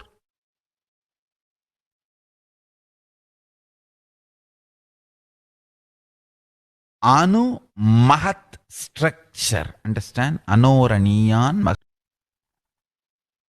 The consciousness in you is atom inside the atom, Mahat, more than Mahat. That Anoraniyan Mahato Mahiyan. That consciousness starts growing in you with more and more peace-based powerfulness developing in you. Nothing can be compared to unclutching. Spend more and more time, energy in unclutching. It will never be wasted. Time spent on unclutching is the most productive time for you in your life, because unclutching completely makes you altogether a different material. Understand? It makes your very biomemory, muscle memory, core structure, molecular structure, genetic structure, DNA structure, everything, all the 8 energy flow circuits, 7 energy flows, 1 the pure conscious explosion. So totally 8 energy exists in you. All the 8 explodes when you unclutch. Unclutching is the space of Sri Kailasa.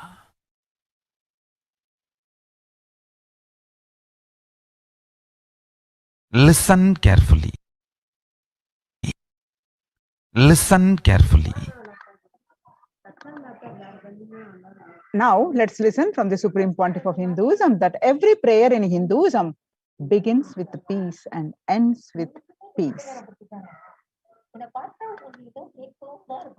Every chanting, every prayer in Hinduism ends with Shanti, Shanti, Shanti 3 times.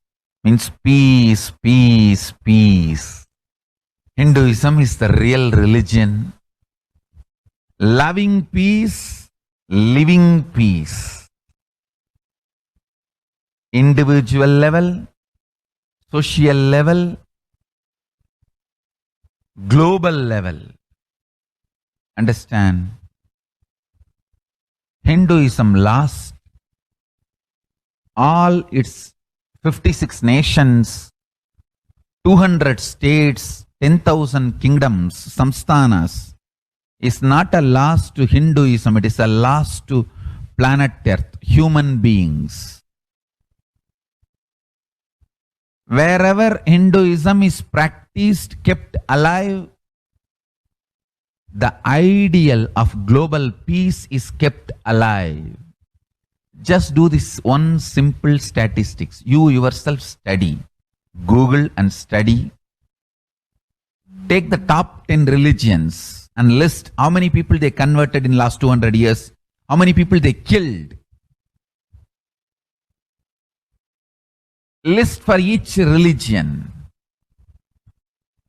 I can be 200% sure you yourself will realize Hinduism is the most peace-loving and peace-living religion, neither conversion nor terrorism. Neither conversion nor terrorism.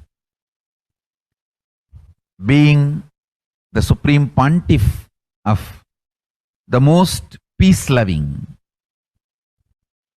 peace-living religion, I give you all my blessings on this International Peace Day. Understand, it is we Hindus need to keep the global peace as a living possibility, and we need to make this global peace as reality. Just talking about global peace will not work. Working for global peace only is the responsibility of the real living Hindu. Anyone who wants to claim themselves as a Hindu or practicing Hindu should work for global peace. Global peace is our responsibility.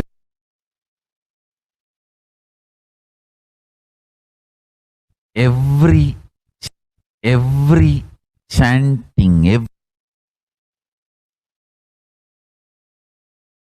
Hindus have the responsibility to bring global peace. So you can also throw a challenge. See, if you are making a Hindu micronation, you can throw this challenge to each one. Your friends, family, 10 people. Let them participate in the challenge and then let them send a challenge to others. So I welcome all the living and practicing Hindus to become founding fathers of Kailasa micronation in your countries. You can also make a challenge, like how they made ice bucket challenge and all that. We can make a challenge. You form Hindu micronation and claim, I am the founding father of the Hindu micronation Kailasa. And then you can invite your family, friends for a challenge. 11 people. You form and you challenge 11 people and they also form and they spread. So let us start spreading. This project is my message on this International Day of Peace. Let us start working for global peace instead of just talking. The work we do will talk for us. The talk we do will not work for us. This is the message. The work we do will talk for us. The talk we do will not work for us. Global peace is the responsibility of Hindus. We living, practicing Hindus, not only we should achieve the individual peace through unclutching, yoga, meditation, we should also create an ecosystem where the global peace starts manifesting. This Kailasa Hindu micronation is the enlightenment ecosystem. I request every living practicing Hindu to do it, so the global peace can manifest from these Kailasa Hindu micronations all over the world.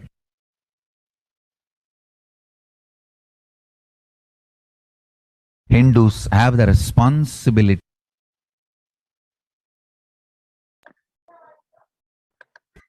Hindus have the responsibility. Now, if you are in India, consider join the Kailasas COVID Care Protection Centers. Register now through the link below https://kailasa.org/Kailasa care. Now let us see of Hinduism, Jagat Guru Mahasannidhanam, His Divine Holiness Bhagwan contributions to the global peace. The sovereign order of Kailasa, led by the Supreme Pontiff of Hindu, of monks, nuns, and Hindu diaspora, are working for global peace and to give a super consciousness breakthrough to humanity.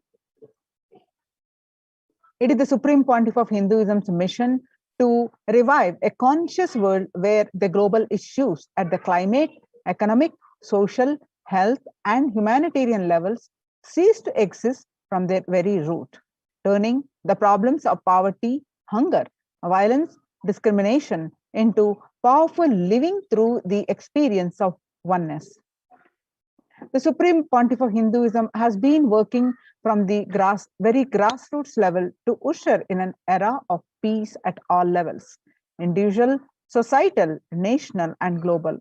His deep insights into the workings of the human mind, body, emotions have enabled him to powerfully and directly address various social and emotional problems facing humanity today. Some of the ways that the Supreme Pontiff of Hinduism provides spiritual solutions to combat the pandemic and other issues. Since the beginning of the global lockdown, the amount of contribution and activism of Kailasa has increased multifold through the Paramashivoham program, bringing super consciousness breakthrough to the whole humanity.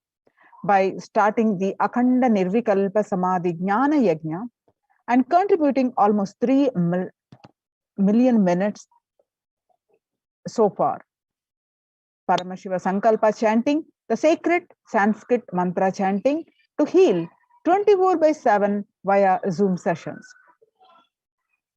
Spiritual healing to one and all 24/7, helping humanity to cope up with insecurity, fear, disease by empowering individuals to heal themselves, learn to cope up with emotions like depression, tough situations, and relationships, providing alternative solutions to worldly problems through power manifestation.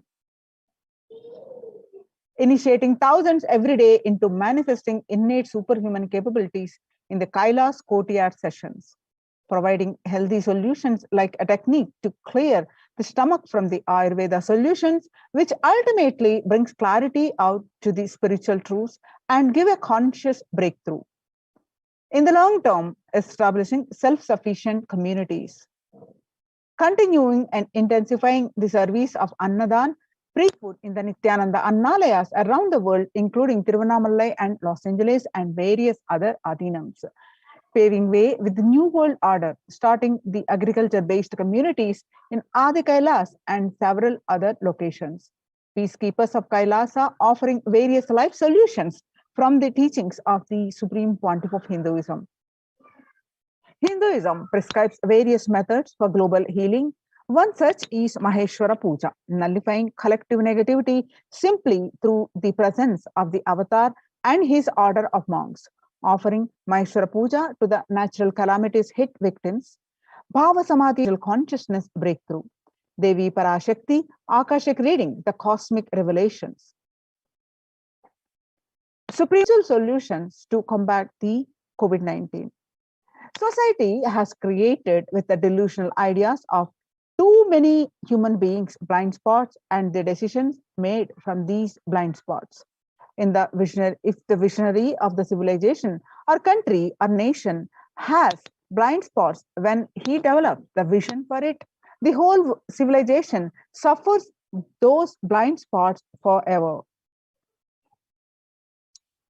Now it's time the blind spots based visions, ideas become important components of the society. This pralaya which is happening is melting down everything which is delusion based. The world as we know is gone. Let us celebrate God. The isolation which is seemingly endless with an unknown future, which is compelling humanity to make 100% lifestyle change, is something to be deeply dwelt upon. All problems need to be addressed with spiritual solutions and powerful cognitions. To stop people having mental breakdown, pandemic fatigue, collapsing, depression, destruction, and also give them super consciousness breakthrough and revive the enlightened civilization. The Supreme Pontiff of Hinduism continuously gives spiritual solutions and powerful cognitions. Some of the spiritual solutions are unclutching, practicing unclutching 24/7, practicing completion, practicing oneness with the divine guru, practicing ajapa japa of Mahavakya, Om Nithyananda Paramashivoham, continuously building deep feeling connection, yoga, puja, vegetarian diet, nirahara samyama, and many more. It's time we all take the responsibility to save the humanity, to protect people from the pandemic fatigue and destruction. Let us try to enrich people for every one of these great spiritual solutions. And these all these spiritual solutions and the Zoom sessions all are free and open for all. Anywhere from the world you can attend. Let us take a few minutes now to share with as many people as possible. Let us save the world. Let us give them the experience of unclutching, Nirvikalpa Samadhi initiation, and save the people from pandemic fatigue, epidemic fatigue, destruction, and delusion. Help people to save, to have super consciousness breakthrough and sail through this pralaya, this pandemic. People from 50 countries, over 50 countries, continuously radiate the space of Paramashiva by practicing the unclutching meditation 24/7, 7 days a week. It started from 13th May and continuing. At any given point of time, there are 4 to 8 Zoom zones actively unclutching around the world. Join this movement at http://kailasa.tv/minutes 4 peace. Minutes for peace. Minutes for peace. Solutions based on the ancient Hindu tradition, the meditation and yoga techniques from the scriptures, the cognitions rooted in the lifestyle based on living and radiating the higher values of life and powerful way of living and realizing one's ultimate potential form the foundation of the Supreme Pontiff of Hinduism's teachings, which by their inherent nature provide the foundation for peace on planet Earth. The Supreme Pontiff of Hinduism launched Minutes for Peace initiative, which aimed to reduce crime globally by conducting mass meditations around the world in parallel. In 2014, just after 2 years of launching the program, it crossed over 1 billion minutes of meditation. Scientific studies have shown a reduced crime rate after the participation in the meditation and completion techniques. In 1976, it was found that when 1% of a community practiced meditation, the crime rate was reduced by 16% on an average. The current tally on the Minutes for Peace website is more than 4.3 billion cumulative minutes of meditation logged. Include all the events, programs, and festivals where people have gathered in large numbers and participated in meditations and rituals. In the total count comes out to be a staggering 409 billion minutes for peace so far. You can see the Kailasas Minutes for Peace. About 5,000 devotees gathered in an event called Shuddhatvaitam and participated in a 48-day meditation program. And you can see the pictures here. The Supreme Pontiff of Hinduism has hosted Kumbh Mela, United States, in Los Angeles since 2007. Nithyananda Sangha is entrusted as the only organization to host Kumbh Mela outside India by the Akhila Bharatiya Akhada Parishad. In September 2006, the Supreme Pontiff of Hinduism has organized the first confluence for the world peace to honor the memory of those who lost their lives saving others on September 11, 2001 at Irvine, California, United States. The second Conference for Peace was held in Los Angeles in 2007 in collaboration with Vedanta Society, BAPS, ISKCON, Siddha Yoga, and other organizations. The Kumbh Mela festival spread fast to other countries, including Australia, Canada, etc.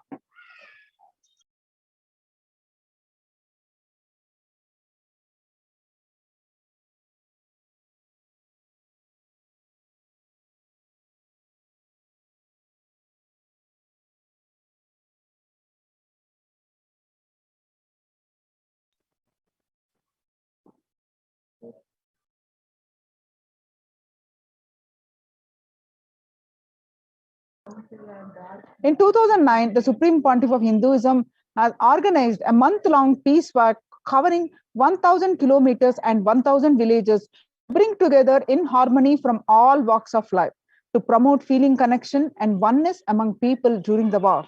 Health camps were conducted in villages along its path.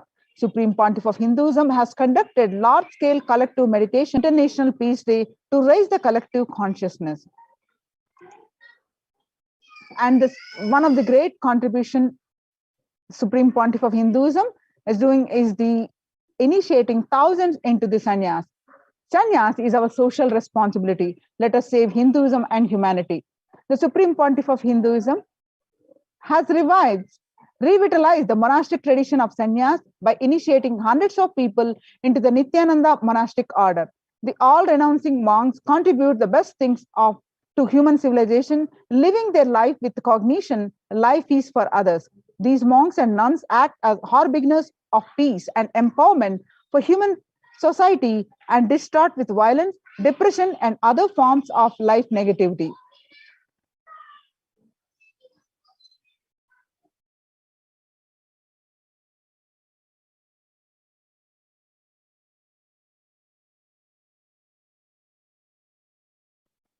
The Supreme Pontiff of Hinduism has also revived the ancient practice of embarking on this, taking spiritual aspirants to high energy sacred spots such as the Himalayas, Kailas, Varanasi, Angkor Wat, and various powerful temples of India. Even though prevalent in India, this practice is rapidly losing its original context, turning into a recreational family vacation. Reviving the original spiritual context, the Supreme Pontiff of Hinduism is built for modern day human beings to benefit from the spiritual energy present at these centers and accelerate their journey of spiritual evolution, hence ensuring individual and collective peace as a natural consequence. Food systems hold key effects of the COVID-19 pandemic. The United Nations has noted a dramatic increase in world hunger. According to the state of the food security and nutrition in the world, 1/10 of global population, as many as 811 million people, were undernourished in 2020, an increase of 118 million from 2019. According to the Eat Lancet Commission, moving towards the diets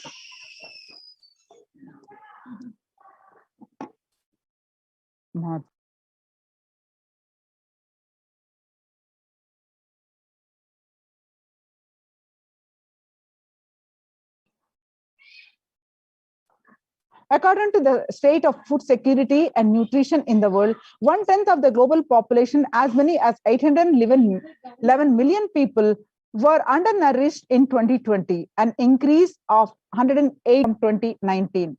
According to the Eat Lancet Commission, moving towards the diet with a diversity of plant-based foods, low amounts of animal source foods, unsaturated rather than the saturated fats, and limited amounts of refined grains, highly processed foods, and added sugars could prevent between 19 to 24% of all adult deaths each year.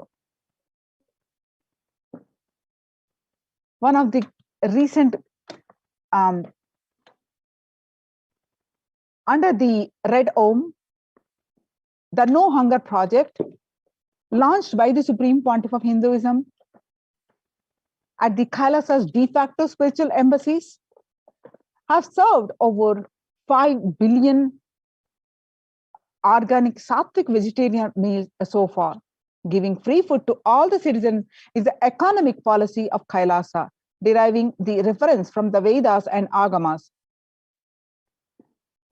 And the recent contribution of the Supreme Pontiff of Hinduism is under the humanitarian initiative, that opening of Kailasas in India, where the monastery campuses have been turned into a multi-layer quarantine facility to safeguard the inmates against any possible point of contact with the outer world.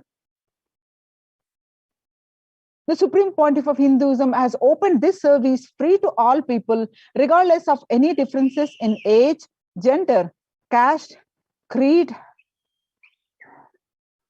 ethnicity, color, or socio-economic status. Food, shelter, internet, and all basic facilities, including medical care, are provided at these COVID care centers free of cost and for an indefinite time. The outcome has been splendid. Zero infection rate so far among the participants, a feat not achieved anywhere else in the world, let alone in India. This response model of handling the COVID-19 pandemic at a community level, along with the guidelines and recommendations for governments, has been recognized and accepted by the United Nations as well. Now, you can see some of the glimpses where the participants of the COVID care program offered by the Supreme Pontiff of Hinduism are enjoying a healthy, blissful spiritual lifestyle in multi-layered protection. They enjoy the stress-free time following a spiritual morning routine, doing yoga, doing puja, temple sevas, khara sevas, and contributing into the festivals, celebrating festivals.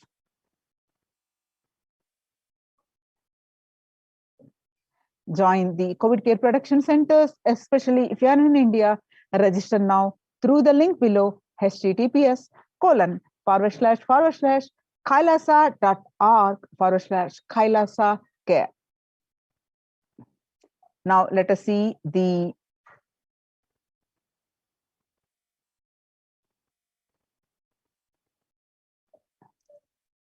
some of the Devi Parashakti's Akashic readings. Listen well to my words. On 13th May 2021, Devi revealed that, for India, I made ship as protection. Nithyananda Navapashana Lingam in Vaidya Sarovar. Go to Adi Kailasa, O Indians, listen. All those regretting losing Nithyananda Nijavatara, without confusion and without talking, just as the lip service, go to Adi Kailasa. Crores of people will come there looking for help. Navapashana, word of peace and medicine, protection for an enlightenment. To protect India from the great destruction, I, Parashakti, made this huge ship. Even if captain is not there, ship is there. Whoever comes to Adi Kailasa does the good work of serving people from deadly corona. I myself will do all of their work. This is the commitment I, Parashakti, is giving you all. Parameshwari, I will do what I say.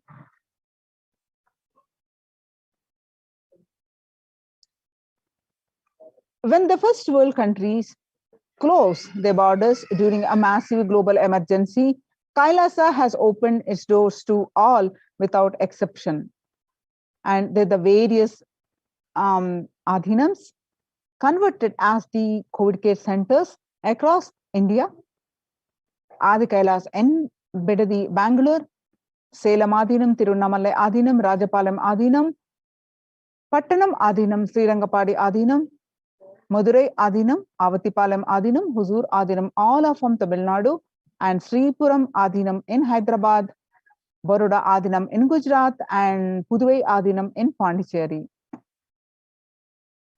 Kailasa rushes to aid India as India finds itself on the verge of COVID-19 third wave. Multiple free COVID care centers opened across India.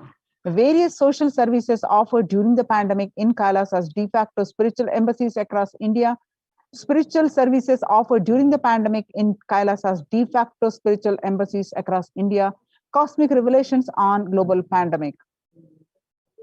Free social services offered during the pandemic in de facto spiritual embassies across India. Medical care, which is allopathy, Ayurvedic, Siddha medicine, infrastructure to accommodate thousands, accommodation for multi-layer quarantine, emergency ambulances, ICU on wheels, personal protective medical equipment, food security, organic farming. Join the Kailasa's COVID care production centers. Register now through the link //kailasa.org/Kailasa care. The sovereign order of Kailasa worldwide, inspired and guided by the vision of Hinduism to save lives. A one-of-a-kind humanitarian charitable service massively mobilized to provide protection and preventive COVID care in this testing time of global meltdown. Through its initiative, Kailasa has been consistently supporting people through free food banks.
Sorry for the technical glitch.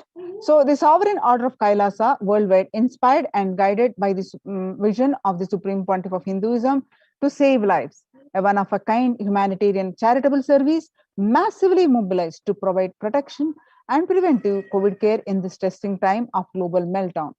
Through this initiative, Kailasa has been consistently supporting people through free food banks, Annadan, free medical care, and many more services. The impact of mental disorders and lack of spiritual strength during a humanitarian crisis are often difficult to assess and inflict lasting damage. Kailasa is offering spiritual programs, temple events, and spiritual healing online. Kailasa's recommendations on COVID-19 and multilateralism to be presented at the United Nations General Assembly and Human Rights Council. Kailasa's report and recommendations on an international treaty on COVID got accepted and published by the United Nations.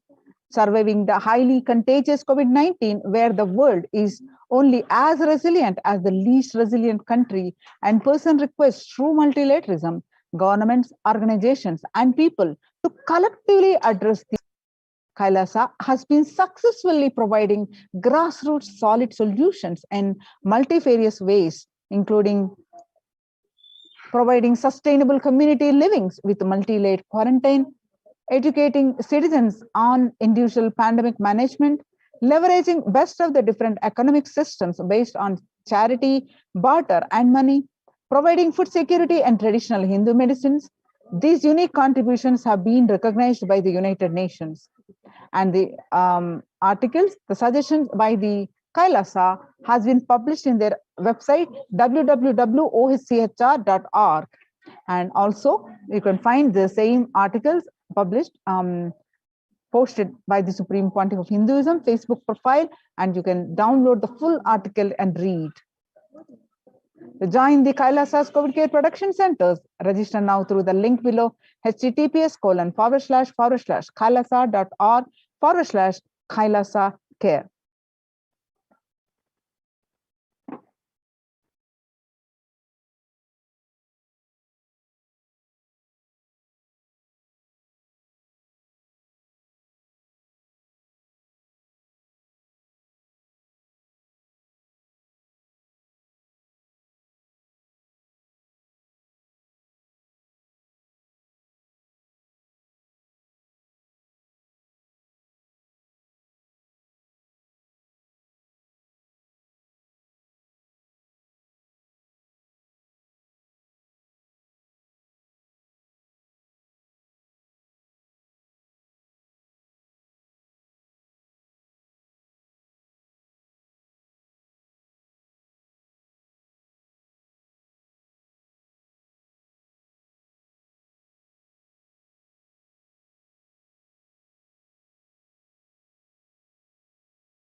Now let's understand the revival of the temple sciences, why the Supreme Pontiff of Hinduism has been establishing the temple-based ecosystems.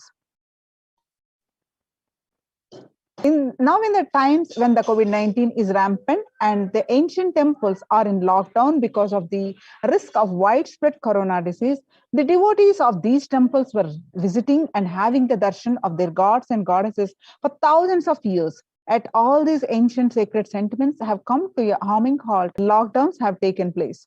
The religious fervor of the devotees is being lost due to the pandemic.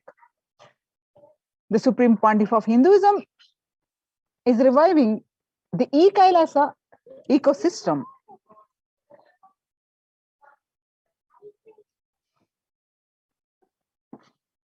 And bringing all the ancient traditions of the online platforms on Kailasa TV, YouTube, and the Facebook. Now let's watch a small clip of the Supreme Pontiff of Hinduism that deities holding the energy when doing the Prana Pratishtha.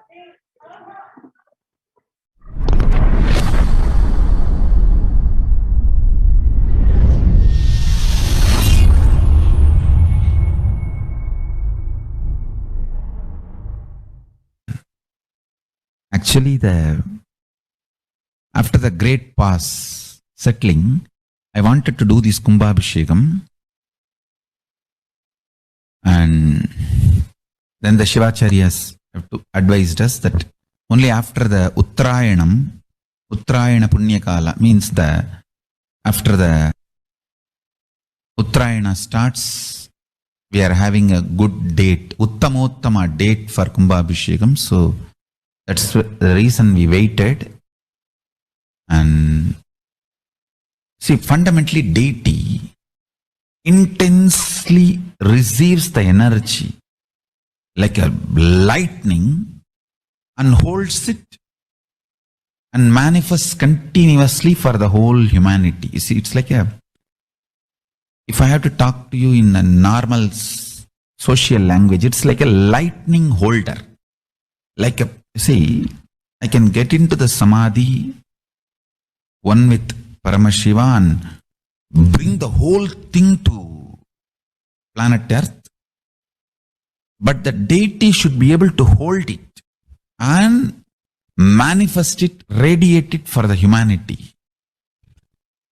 So that is the reason the beautiful, dense, most dense granite deity is made. The earlier, the Avudayar we made, too much of power manifestation, it has given crack in multiple places. I don't know how you guys will be able to believe. Maybe I'll tell them to show the video. Such dense granite cracks to pieces and so carefully maintained with so much of all the Abhishekam, Puja and everything. Crack is the last thing you can imagine in dense granite, but so many places that earlier Avudayar has had, and that's the reason we made the new deity with more dense granite now. More dense granite, the deity is done, so it can withstand the power manifestation and hold the power for quite a long time. Maybe at least next 12 years it can hold. And before that I'm planning for the different level of granite for Avudayar. I wanted to teleport from the other planets where the 100 times more dense than planet Earth's granite is available. And anyhow, all that I'll do it and then show, and instead of giving material for trolls, I'll give information after it is achieved, after everything is done.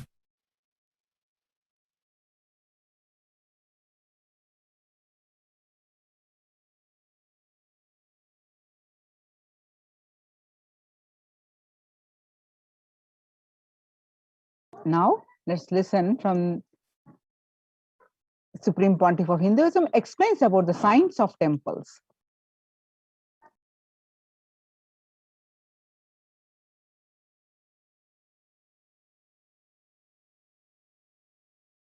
Why this grand temple?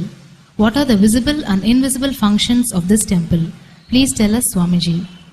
Read the next question also. As we see in our present time, towers of mobile, TV or dish TV antennas everywhere connecting invisibility to satellites, visible function for individuals and for society. My question is, there is and was everywhere temples and deities in this culture. Anybody coming from outside just wonder, is this just sentimental carved stones, worshipping culture or just artistic sculpture? What is the intention of temples, deities?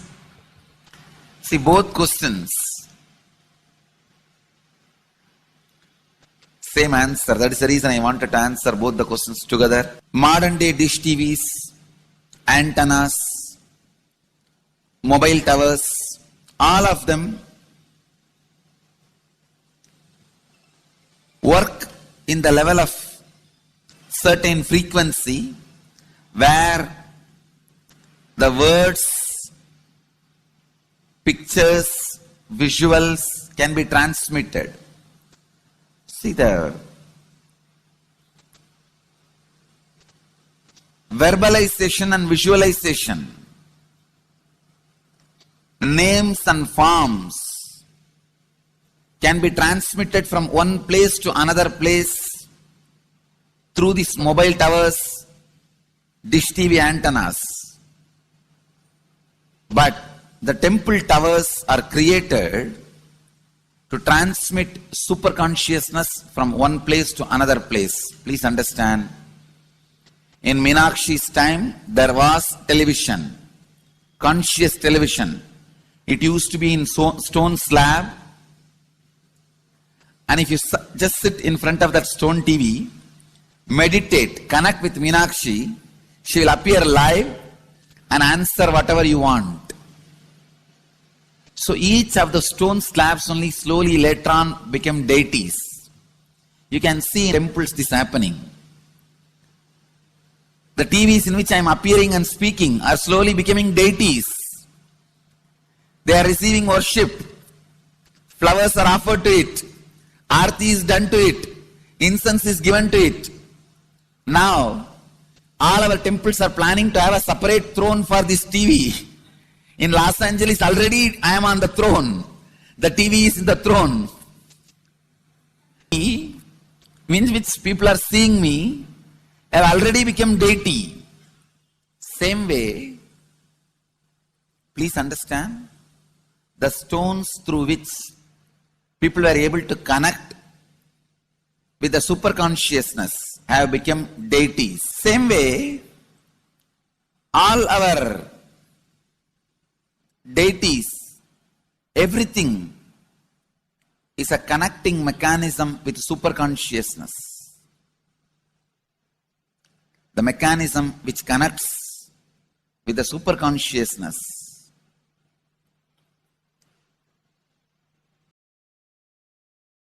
Please understand, the deities and temples are not just sentimental carved stones, or they are not just artistic sculptures, they are conscious transmitters. They raise you to the super consciousness. In each house in Vedic tradition, we have a puja room. All the puja rooms are your private conscious airport, are conscious transmission centers. The main temple is the place from where continuous super consciousness is radiating. So if you just sit and connect with a deep feeling connection, see, in those days human beings were so beautiful and simple. Just remembering the name of the deity is enough. They are already in connection with the deity. That feeling connection. When I read Patanjali's Yoga Sutra, it says, sit in Siddhasana and be in Samadhi. That's all. See, the human beings were so simple in those days. Just if you sit in Siddhasana, you are already in Samadhi. If you sit, your mind sits. Now, if you sit, your mind shits.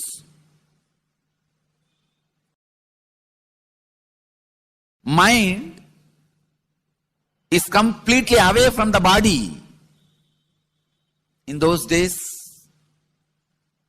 human beings are so simple and intelligent. All the non-mechanical parts of their brain were awakened. It is Western culture which killed the non-mechanical parts of the brain, the functions of the non-mechanical parts of the brain. Please understand, in the Vedic civilization, always human beings were brought up in such a way that non-mechanical parts of the brain was fully alive and awakened. It is a cultural invasion, destroyed the greatest possibility of the human being when the non-mechanical parts of the brain is not functioning anymore. The temples, deities, all these are looking useless. Otherwise, they are a huge conscious infrastructure. Please understand. So, an example, suddenly, if we find some method to travel just 20 feet above the air, are 30 feet above the air. Without petrol or diesel, all our automobiles, roads, everything will become useless. Then you will wonder, why so many automobile industries are established? Why so many cars are produced? Why this huge road waste? I think our ancestors are fools. You don't understand. At one period, it was used. It was being useful. Our temples, our deities, all these are useful if all your non-mechanical parts of the brain is awakened.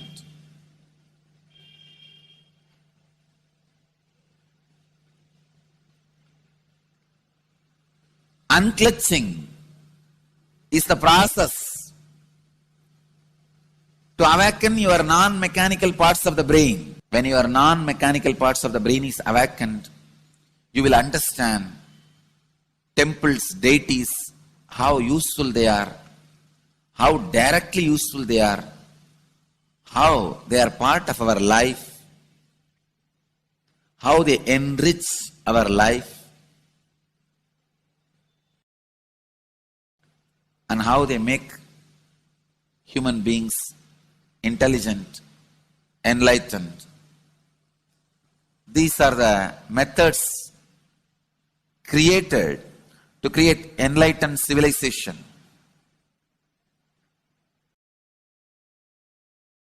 These grand temples are not built as an just monument. They are built as a conscious movement. It is not like Egyptian pyramids, monuments. No. It is conscious movement to raise human beings to the highest consciousness, to make human beings experience the highest purpose.